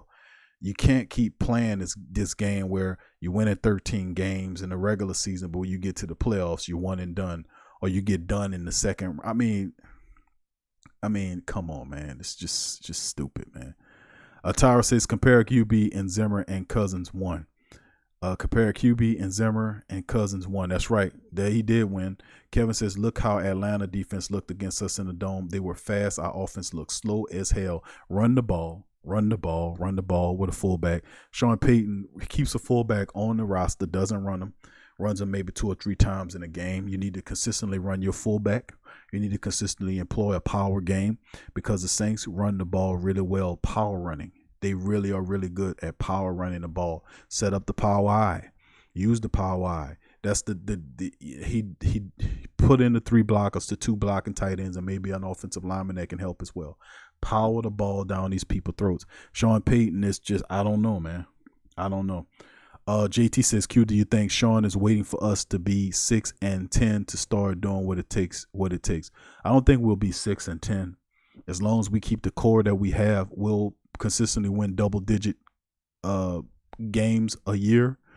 But it gets to a point where you have to address the future behind Drew Brees, because really this should be his last year, even though I think they'll sign him back for next year.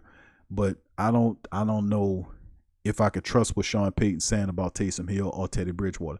Teddy Bridgewater, and reports coming out, Chicago's looking at Teddy Bridgewater. I said that during the season. I said that because Chicago, he was beating Chicago when he was with Minnesota. He looked real comfortable in that game against Chicago, and Chicago's looking at him as the quarterback, and they're going to throw a chunk of change at him, man, and the Saints ain't going to be able to match it. And besides, I already know out of those 3 quarterbacks, the Saints are going to re-sign Taysom Hill, and they're going to re-sign Drew Brees. Bottom line, so that puts Teddy Bridgewater on the out. Larry F. Dickerson said he see that BTHEO Breeze over 20 mil, so he know they have 1 year left with Breeze. Yeah, the money and the fact that Sean Payton sees him as a positive as opposed to a negative brings them back, in my opinion. Scoop says that was a good trade on Pittsburgh's behalf. Fitzpatrick is a beast for them. He went to the Pro Bowl. I think he got called. He led the team. I know he led the team in interceptions. I think didn't he lead the NFL in interceptions this year, Fitzpatrick? I want to say yes. Kevin said, let's see. Cook will be 33. Jack Rabbit will be 32. DeMauro in his 30s. Drew's 41. And Cam Jordan is 31. We need some young dogs. We got some young dogs. We just need to add at the position, the quarterback position, we need a guy that can be behind Drew. And this should have been something they should have been doing for the last several seasons, having the heir apparent learn behind Drew like you had Aaron Rodgers learning behind Brett Favre. And they just wasted all that time, and now you're being forced to look at something and saying it's Taysom Hill. It's not Taysom Hill. I'm telling you, he's not the quarterback. Taysom Hill doesn't go through his progressions well. He's not accurate. I just don't see it, man. Tramal says, I'm not excited about Breeze coming back because Peyton thinks he has Mahomes at QB. He's delusional. That's why I keep saying, man. James said, let's get Cam Newton. Cam Newton, oh my goodness, no. Tyra said Chicago said they were keeping Trubisky. They might be keeping him. I don't think I don't have to look up his contract. I don't know how much he cost them, but I know they're going to bring some competition in for him. But they can say whatever they won't say. Remember last year with Arizona? Arizona said they was keeping what's the quarterback from Dallas? They traded the guy that Arizona had. They took him with the first round draft pick the year before, and they said that he was his quarterback. Then they drafted Kyler Murray after the man said that what was his name? I can't think of the man name. He's with the Miami Dolphins now, but you can't believe those people that how I go, Tyra. JT says if we lose Bridgewater, it will set us back 5 years. Teddy is also young. I know he's a young veteran quarterback with a lot of experience. Wendell says Newton. Kevin says yes. It's really the Saints' fault. When Drew was on fire all those years ago, the defense was worse. Now Drew has got no shame on Sean Payton. There you go, Tramal. Thanks. Josh Rosen. Josh Rosen was drafted by Arizona Cardinals a couple years ago in the first round. That dude lost. They got rid of him like the fastest dumping of a first round quarterback I ever seen. And they drafted Kyler Murray the next year to run that offense, and then they just shipped his ass out to Miami, and he couldn't even beat out Fitzmagic down there. So, but man, like I said, you can't believe these guys. You can't believe the GMs. They full of bunk. They'll lie and tell you anything they can to appease you. But yeah, family, I'm getting close to the end of the show, family. I like to thank all of the great family members for chiming in. Jasper, I see you, Jasper. He says since Luke is out of the league, we should hire him as our linebackers coach. I think he'd probably take a job with Carolina before he do with the Saints, unless the Saints maybe throw some money at him. But I think Vilma would be a nice pickup on addition. We'll see. There might be an interior hire. He might go to college. We'll see how that shake up. Because I don't know if the Saints are done losing guys yet. Of course, the Giants were looking at Aaron Glenn, but they decided to go with a different guy. Now we just have to see what goes on, man. Still a lot of positions, people hiring, and still we could lose people. We're not done through that period yet. Scoop says we are great at finding undrafted free agents talents. We need that skill to manifest major return with all these contracts expiring, no doubt about it. With the low cap money, low cap dollar, the undrafted free agents will be really key. And remember, you find Shy Tuttle, you found Taylor Stallworth, JT Gray, Justin Hardy, guys like that, filling in the back end of defense for next to nothing. Ken Crawley, when he was actually decent, they found him in the same capacity. So the Saints have a really good way of. Carl Granderson was undrafted talent that they found and were able to use. Remember the wide receiver Deontay Harris was undrafted guy the Saints brought in, and he's a Pro Bowler. So they have a really good gift of finding undrafted guys to fill the back end of the roster, and just consider more of the same to happen this year. Jamal says the Cardinals dumped Coach Wilkes the first year too. They did, got rid of him and his quarterback, and they got with this young guy, and it's all history. Kevin said they drafted Kakaha, had 2 surgeries on his knees already. Where are the scouts? That was a terrible situation. And remember, they changed the entire scouting department when they hired Jeff Ireland to come in. He got rid of a lot of those guys, got them up out of here.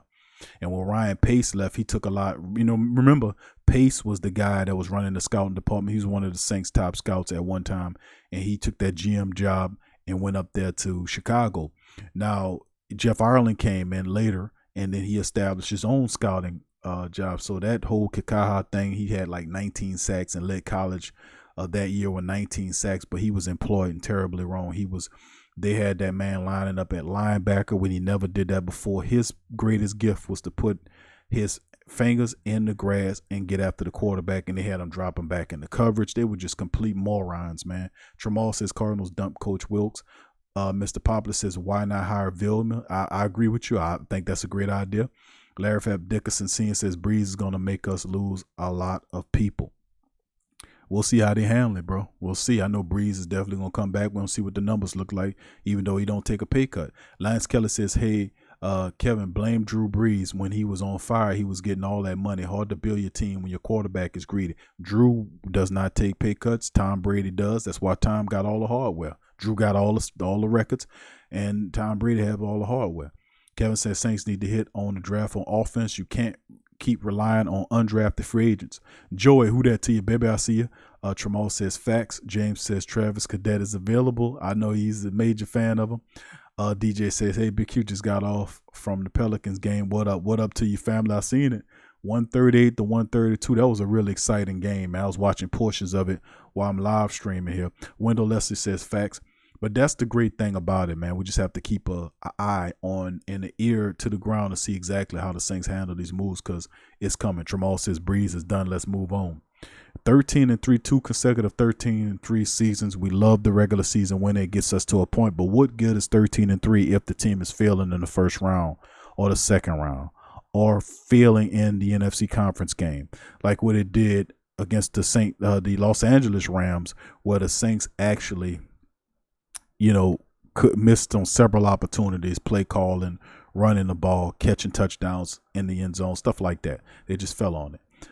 When is Zion coming back? I'm not certain on that. I'm gonna have to check on that. I think one of the family members said it in the chat when he's coming back real soon, though. I know that it was supposed to be tonight against Utah. I guess not. Kevin says January the 22nd. Okay, thank you, Kevin. Actually, that was Sat Scott. What up, Sat Scott? Who that to your family? Good to see you as well. Donovan says Wednesday. Larry F. Dickerson says Zion return. The Pels get that 8 spot.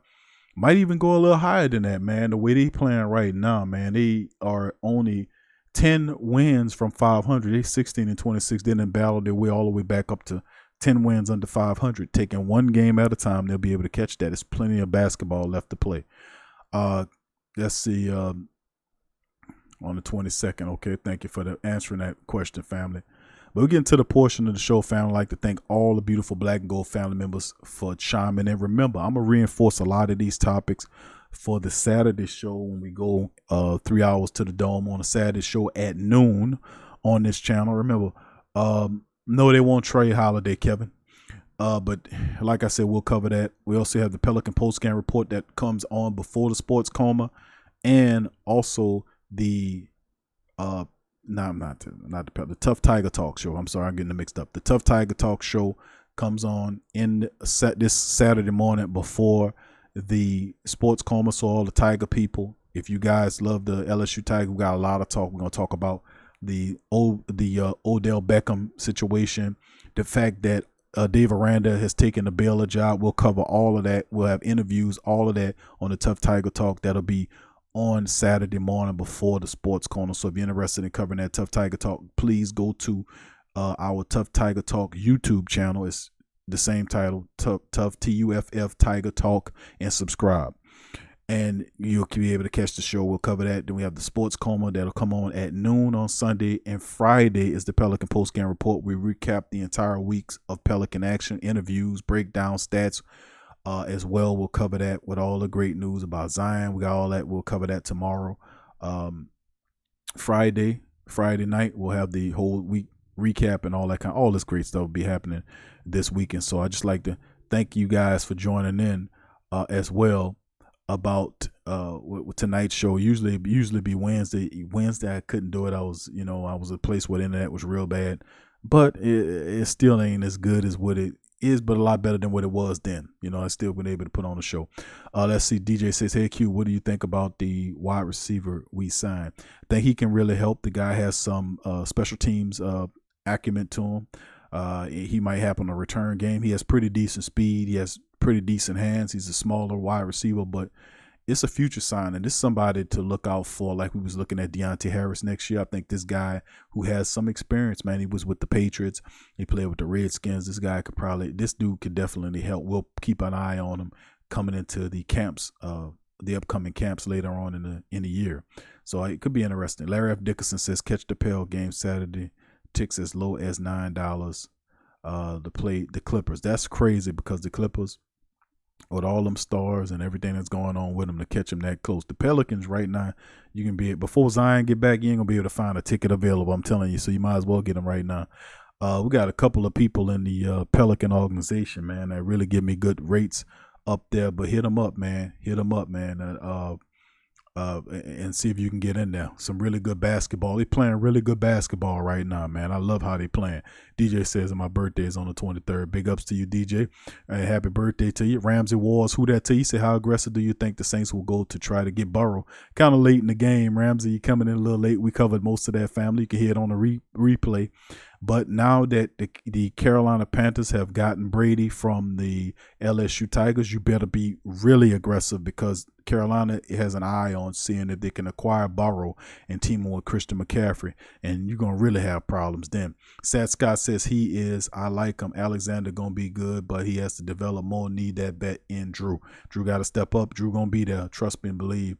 But it's good to see closers. And then you have Zion Williamson, who's going to help with his defense. We talking about the offense of him dunking and energizing everybody, but his defense is really good as well. Shot blocking and everything. The kid just has to stay healthy. They're going to kind of walk him through everything. Let's see.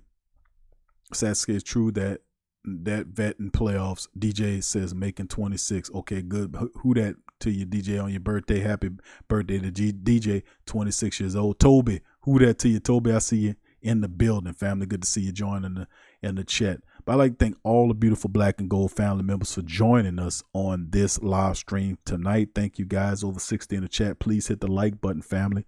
Please hit the like button. I know it's the first time in the episode that I even ask you guys to hit the like button. I usually tell you like 3 times, but please feel free to hit the like button right now, family. If you hadn't already done so, please hit the like button and subscribe. If you aren't a subscriber, hit the bell as well. Wendell Leslie said, I just want Burrow on my Saints team. I love Joe Burrow. Hope that they get him and nobody else do it. Cincinnati is listening to offers, even though I don't think they're going to trade the pick away. But anything crazier stuff that happened in this world. DLP says another QB to look out for in the draft is Jordan Love. Moves around really well. Is that the Jordan Love is the quarterback from Washington, is it?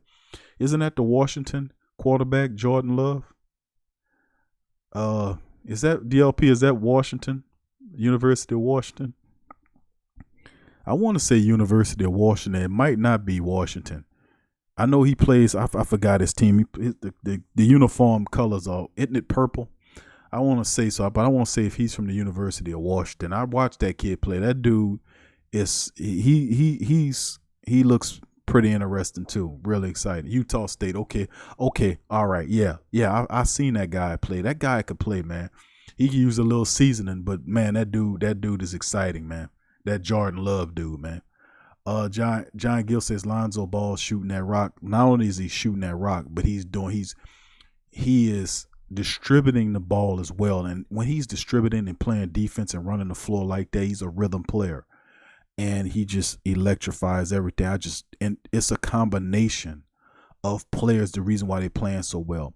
You have the bench involved. Look what Okafor did with a shorthanded team. He put up 20-plus points the other game. I mean, it just doesn't matter. Whoever needs to step up to play, plays. And like I said, Brandon Ingram is outstanding. Lonzo Ball is stepping up. Hart is playing. His name is his game. Like I said, those guys they got in the Anthony Davis trade are humongous. Jackson Hayes is special.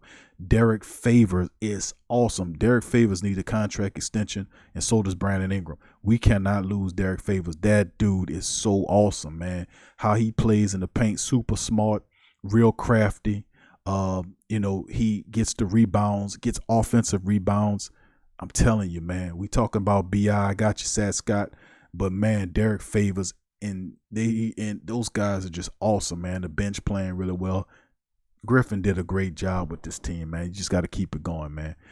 Y'all, all the Pelican family members, if y'all don't know, join the Pelican post-game report, man. Put it in YouTube, join it. We'll have a live show. That's what we do. We talk all Pelicans on there, man. Big ups. Kevin says, I like the corner out of Ohio State. Yeah, he's rated as the top cornerback.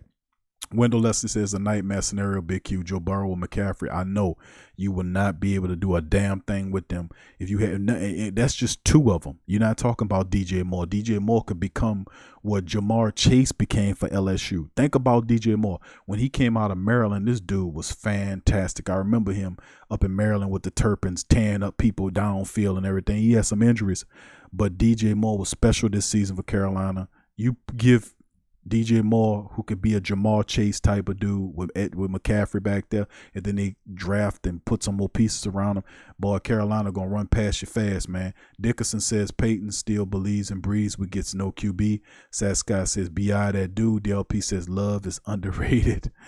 Kevin says Trajan Lane doing a good job. Don't even hear from him though, fam. That's the crazy part about it. Langdon is the general manager, but you hear about Griffin more than you hear about Langdon, and he's the general manager. Crazy. Dickerson says, Larry F. Dickerson says, it's time for the Pels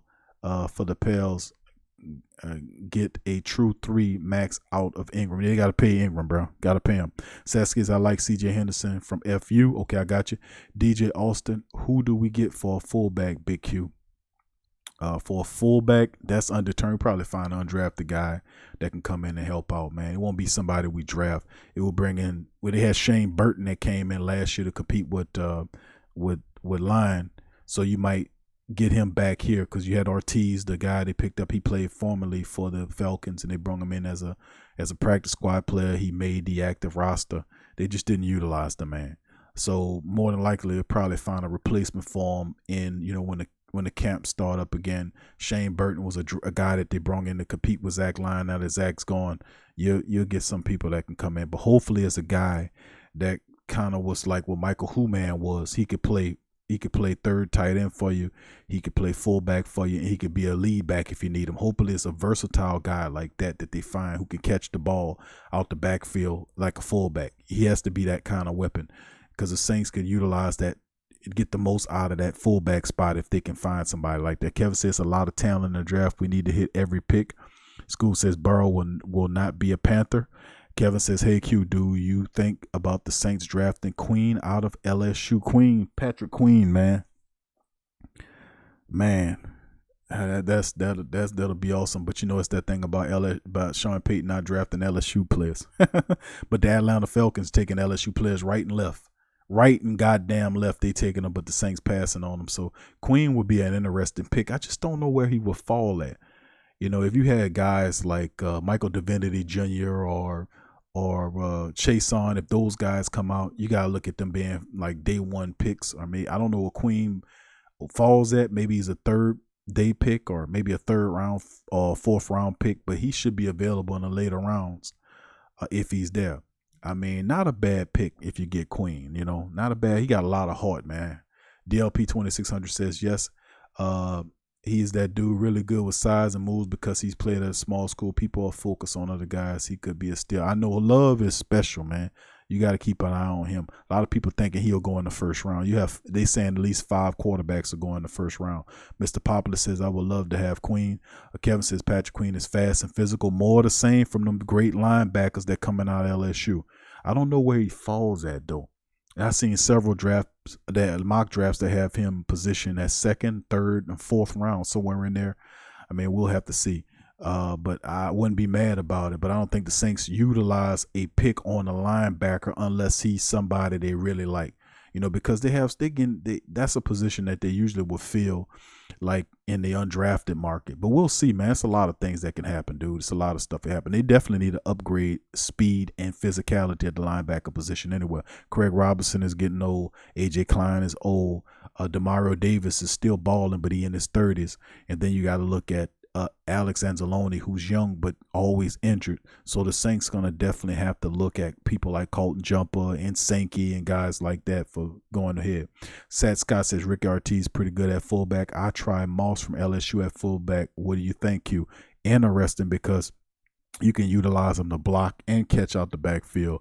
And You can line him up in the slot. He's a special player, man. I don't know if he's coming out or not. That's the thing. I seen the list. I didn't see Moss's name on the list coming out, but he's listed as a tight end. But he's definitely going to be one of those guys because of what he did with LSU and the fact that Randy Moss is his father.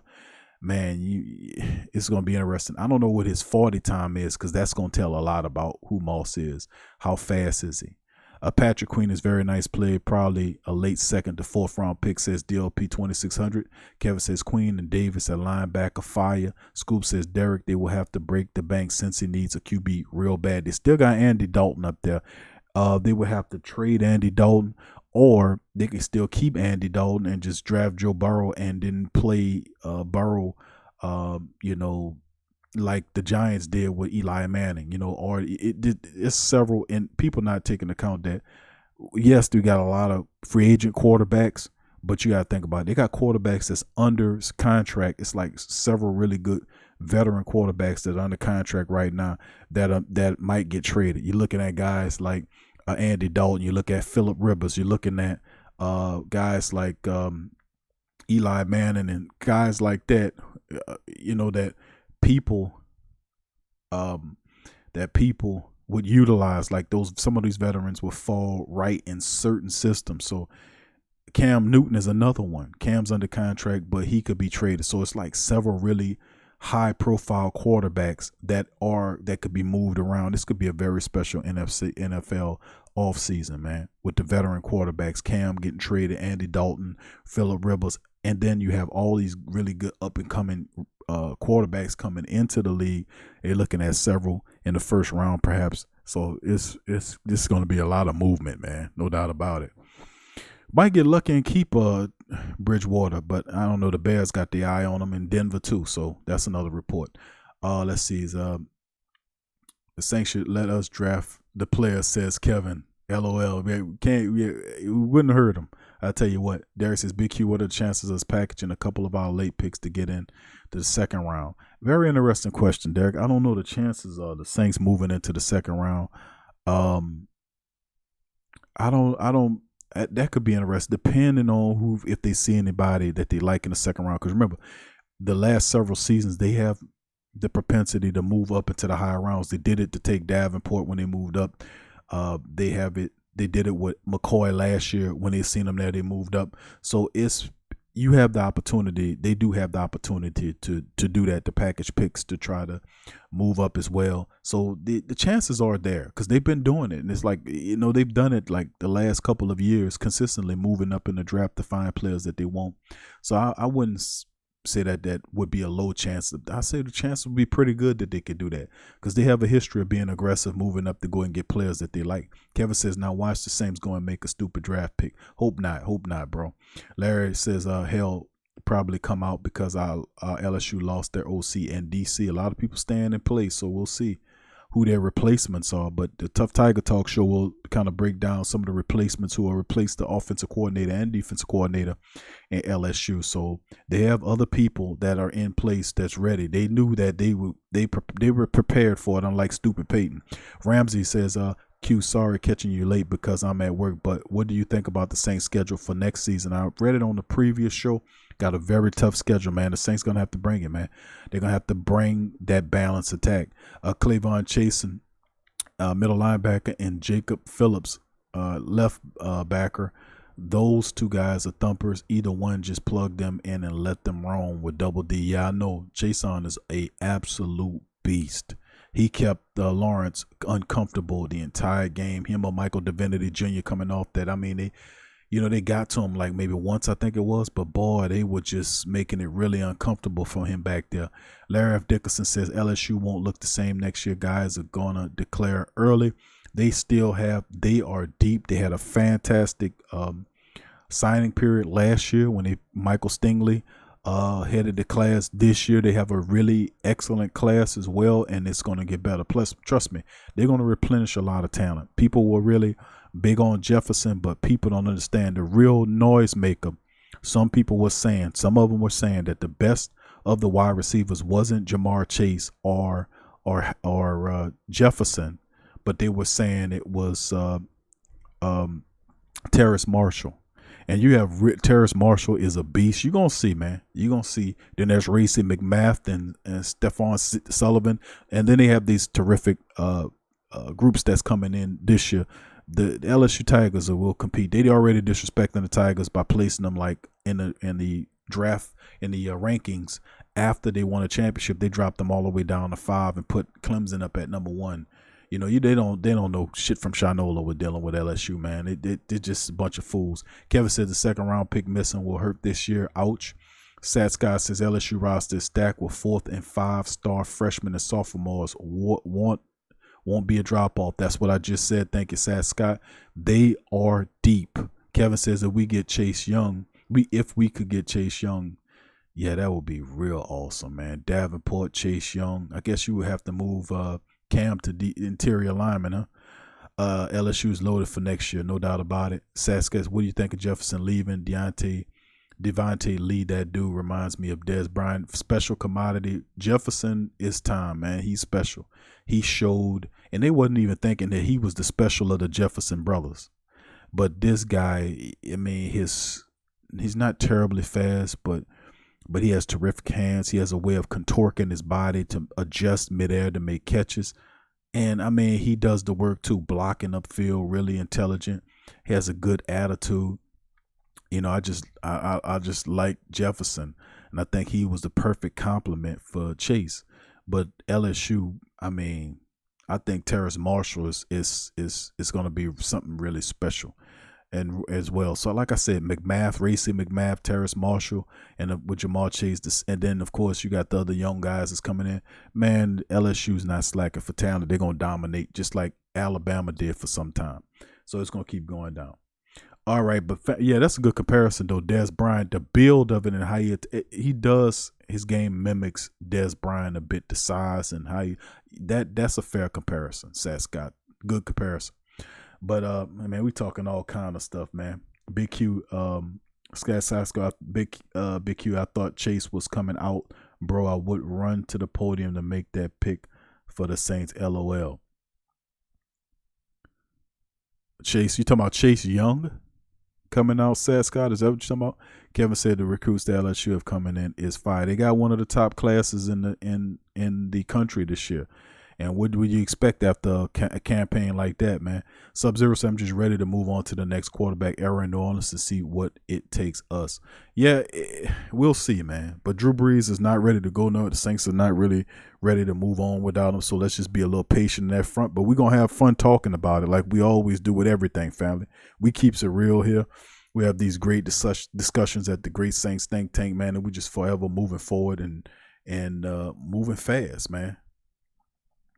He says, no, Jamal Chase was the number 1 receiver. I know he's the number 1, but I'm saying that a lot of people are like slipping. They sleep on damn, I just got they sleeping on these young wide receivers. But a lot of people, when you read the scouting reports coming out, and they talked about, we know Jamal Chase was going to be a stud.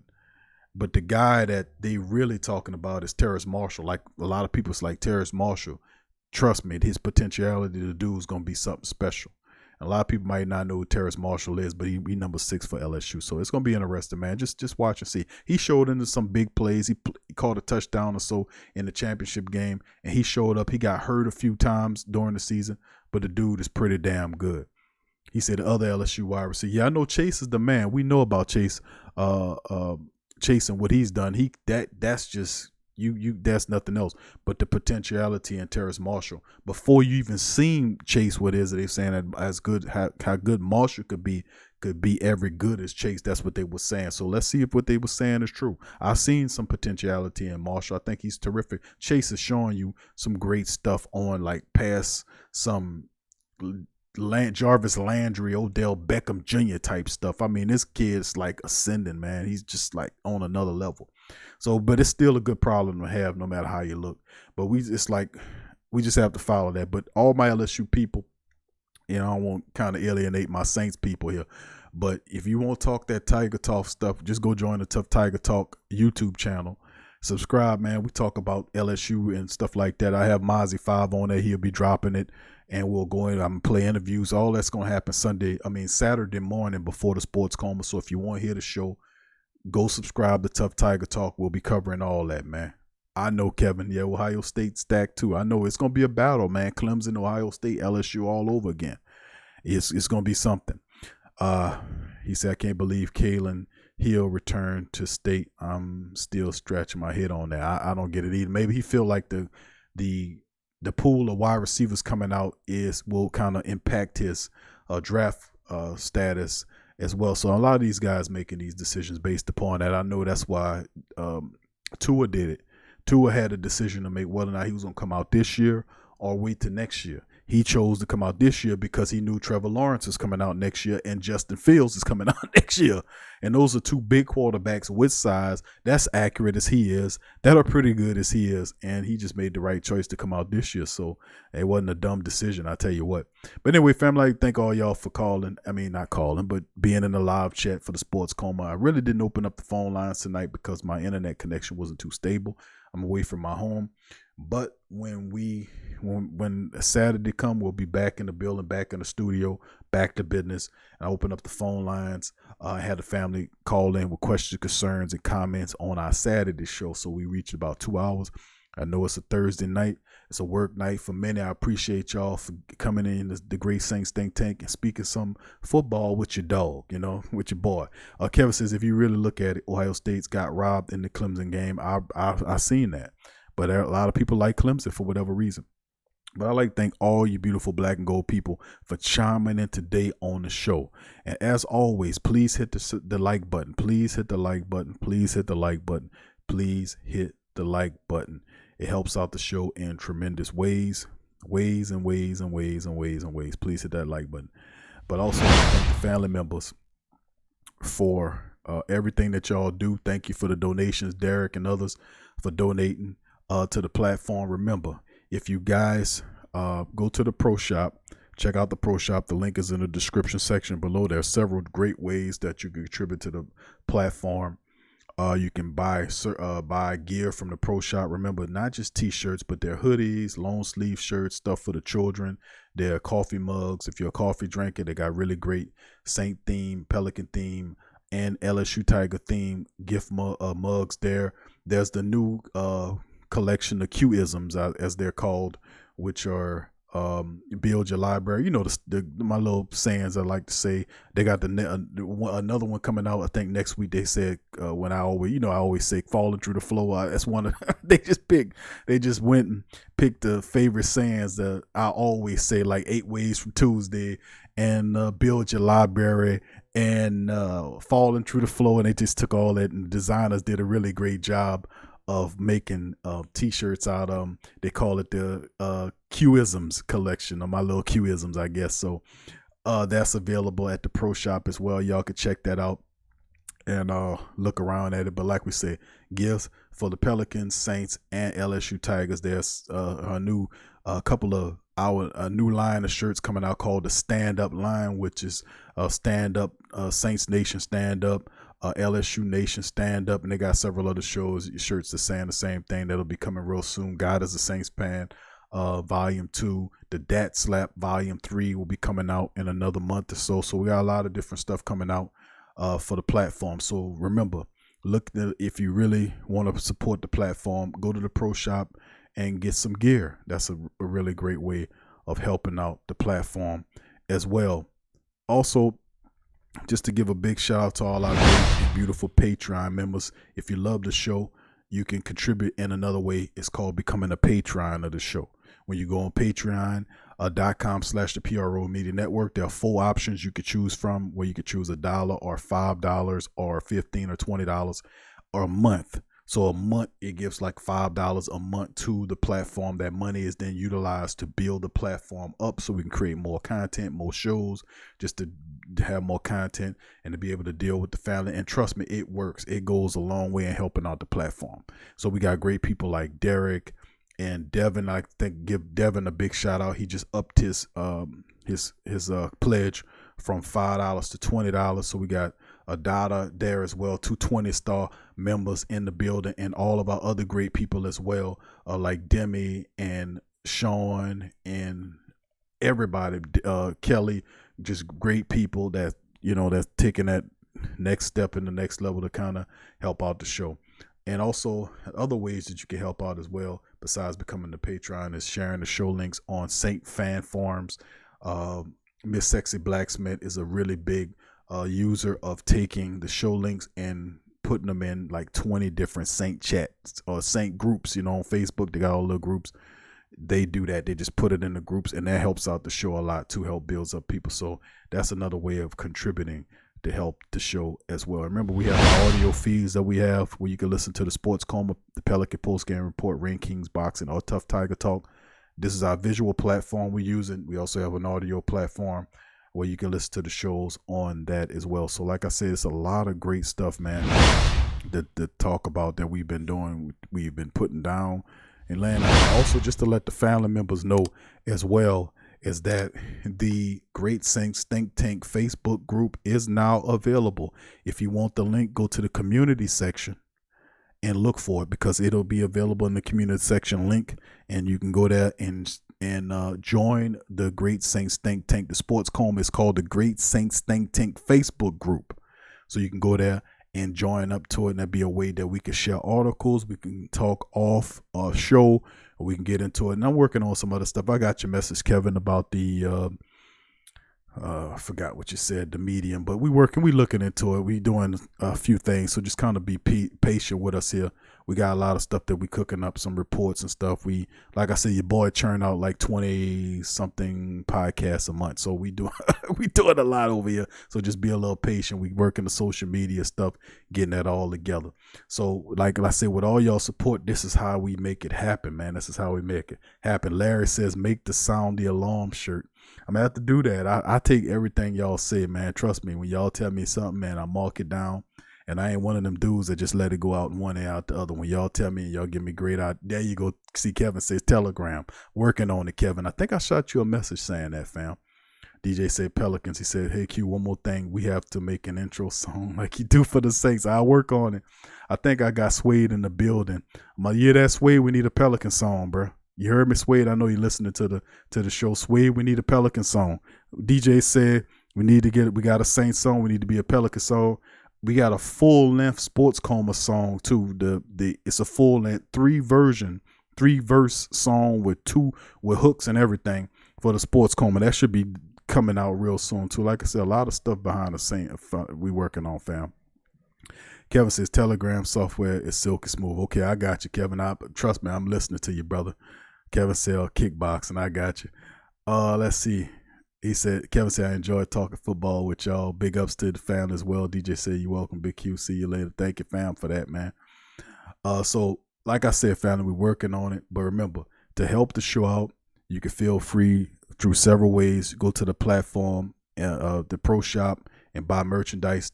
All that proceeds go back into the platform. I don't use none of that. Everything that the platform makes goes back into the platform to improve it, to improve. And trust me, everything you guys are doing, we're working on it, and I'm working on something where I can always have the best Wi-Fi, so I could take calls on the roads and stuff like that and do stuff like that. We're gonna be able to do that. Everything. Trust me, I'm trying to fix all of the things that have little errors and issues and improve upon it. That's what your boy do. I find it and I try to improve it and make it better. So we can have more and more shows during the week and improve upon it. That's why I say the Patreon is important. That's why I say purchasing the shirts and the merch is important. And then, of course, we have the Cash App, which is $, the Sports Coma, donations, all PayPal, which is the email, the PRO Media Network @gmail.com. All that information, all those links are in the description section below. So I'd like to thank all y'all for joining us today on this, or tonight on this show, as we going over 2 hours right now. So thank all the beautiful Black and Gold family members in the building for being here. And I'm going to give y'all a special shout out. Drew Goddamn Breeze, Donovan, thank you for your donation, family. Who that? Larry F. Dickerson, Tramal Kellett, big ups to you, family. Derek L. Delcom 28, my dog Kevin, Will S. Damaris. Let's see who else. Charles Mayfield, DLP 2600 for bringing the facts and stats. Love that. Who that 504 boys, big ups. to you as well. Let's see who else we got here. Let's see. I know Tara's in the building as well. Big ups to you, baby.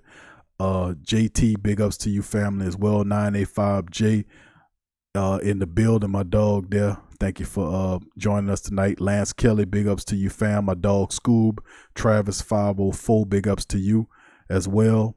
And Jerome, who that to my boy Jerome as well.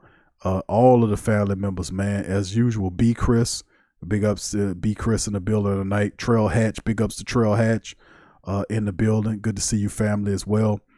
And I think that's most of my people, man, as well. So I thank all you guys. And if I missed you, man, just understand that James Combs, big ups to you, fam. Jasper Bowden, Mr. Populous.